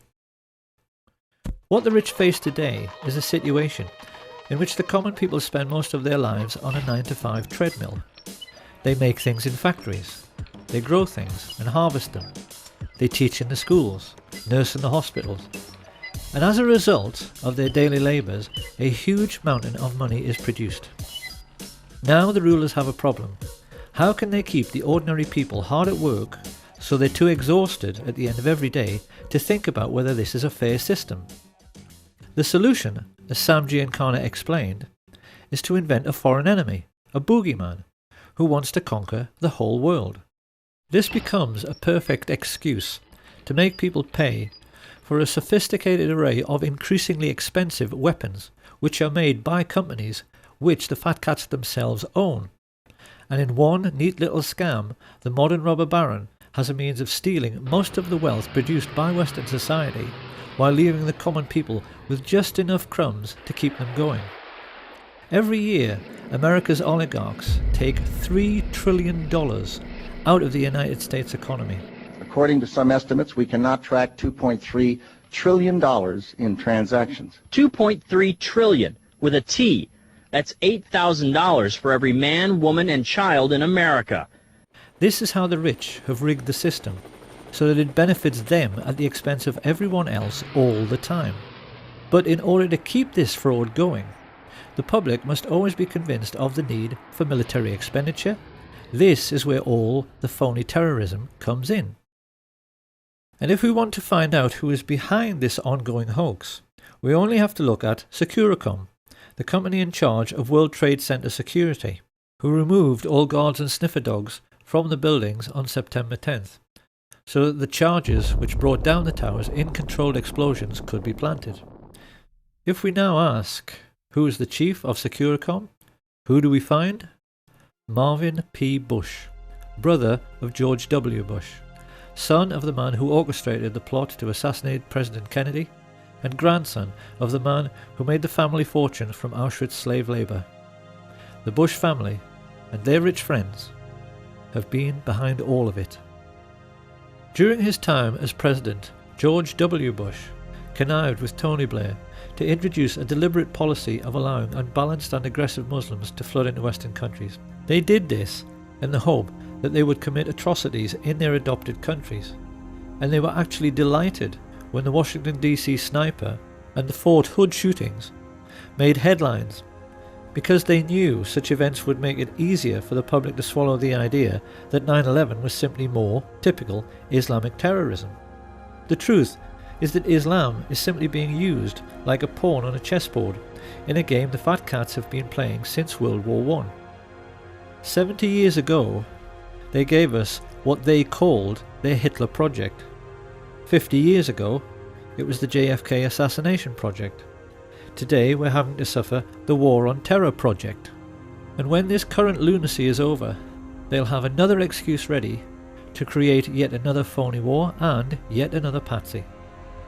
If George Orwell was still alive today, and he was asked to comment upon all the significant political events of the last decade, it's quite likely he would simply restate the Orwellian definition of totalitarianism, to wit, a society living by and for continuous warfare, in which the ruling caste have ceased to have any real function but succeed in clinging to power through force and fraud, and then ask whether this sounds like the world we live in. Because it ought to be obvious by now that our seemingly endless economic recessions are being deliberately orchestrated. In today's world, the commodities markets are arranged in such a way that the price of virtually everything, particularly food, hardly ever changes. So how then can it be that the price of oil increased tenfold in the last decade? Economists are now tacitly agreeing that this was due to financialization, which is just a fancy way of saying rich creeps like the Bush family and their merchant banking friends used their trillionaire fortunes to rig the market. Why did they do this? Because great entrepreneurs like Stelios, with their budget air travel, had managed to break the cartel of the major airlines. Ordinary working families had begun living a jet-set lifestyle. The ruling elite of the entire world was simply terrified, because a jet-set lifestyle is supposed to be the exclusive preserve of the rich. What would happen to their social status if the whole world were part of the jet-set? So the rich arranged for the credit crunch, and now working families who used to fly 10 times a year can't even afford to use their car. What George Orwell understood better than anyone is that every age is basically the same. It is always a story in which a small elite group of greedy people cling to unjust power and privileges by practicing an ongoing deception upon their followers. Caesar did it with bread and circuses in the Roman arena. George Bush did it with false flag terrorism on 9/11. British newspapers have told their readers that the Queen of England is only the 10th richest person in the UK with a fortune of $3 billion. But experts who have calculated her real wealth reckon that her ownership of 1/6 of all the land on planet Earth puts her true fortune nearer to 22 trillion. And they also estimate the true wealth of the Queen's merchant bankers, the Rothschilds, the people who started all of this greed by lending money to the Harrimans and the Morgans, to be at least 100 trillion. So finally, we have to ask, what is to be done about all this? For in the case of America, it is obvious that in order to honour the memory of President Kennedy, Americans are now duty-bound to finish his work by finally ending the worldwide tyranny of the CIA. The time has come for ordinary Americans to ask their strong men in uniform just exactly what and who they think they are defending. And they better not take too long about it.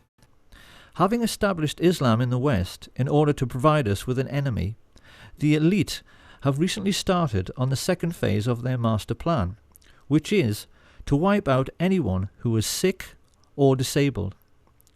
In Britain, this has been manifest in the Atos scandal, which has stopped all welfare payments to people with terminal illnesses and allowed invalids who in some cases have no limbs to starve to death.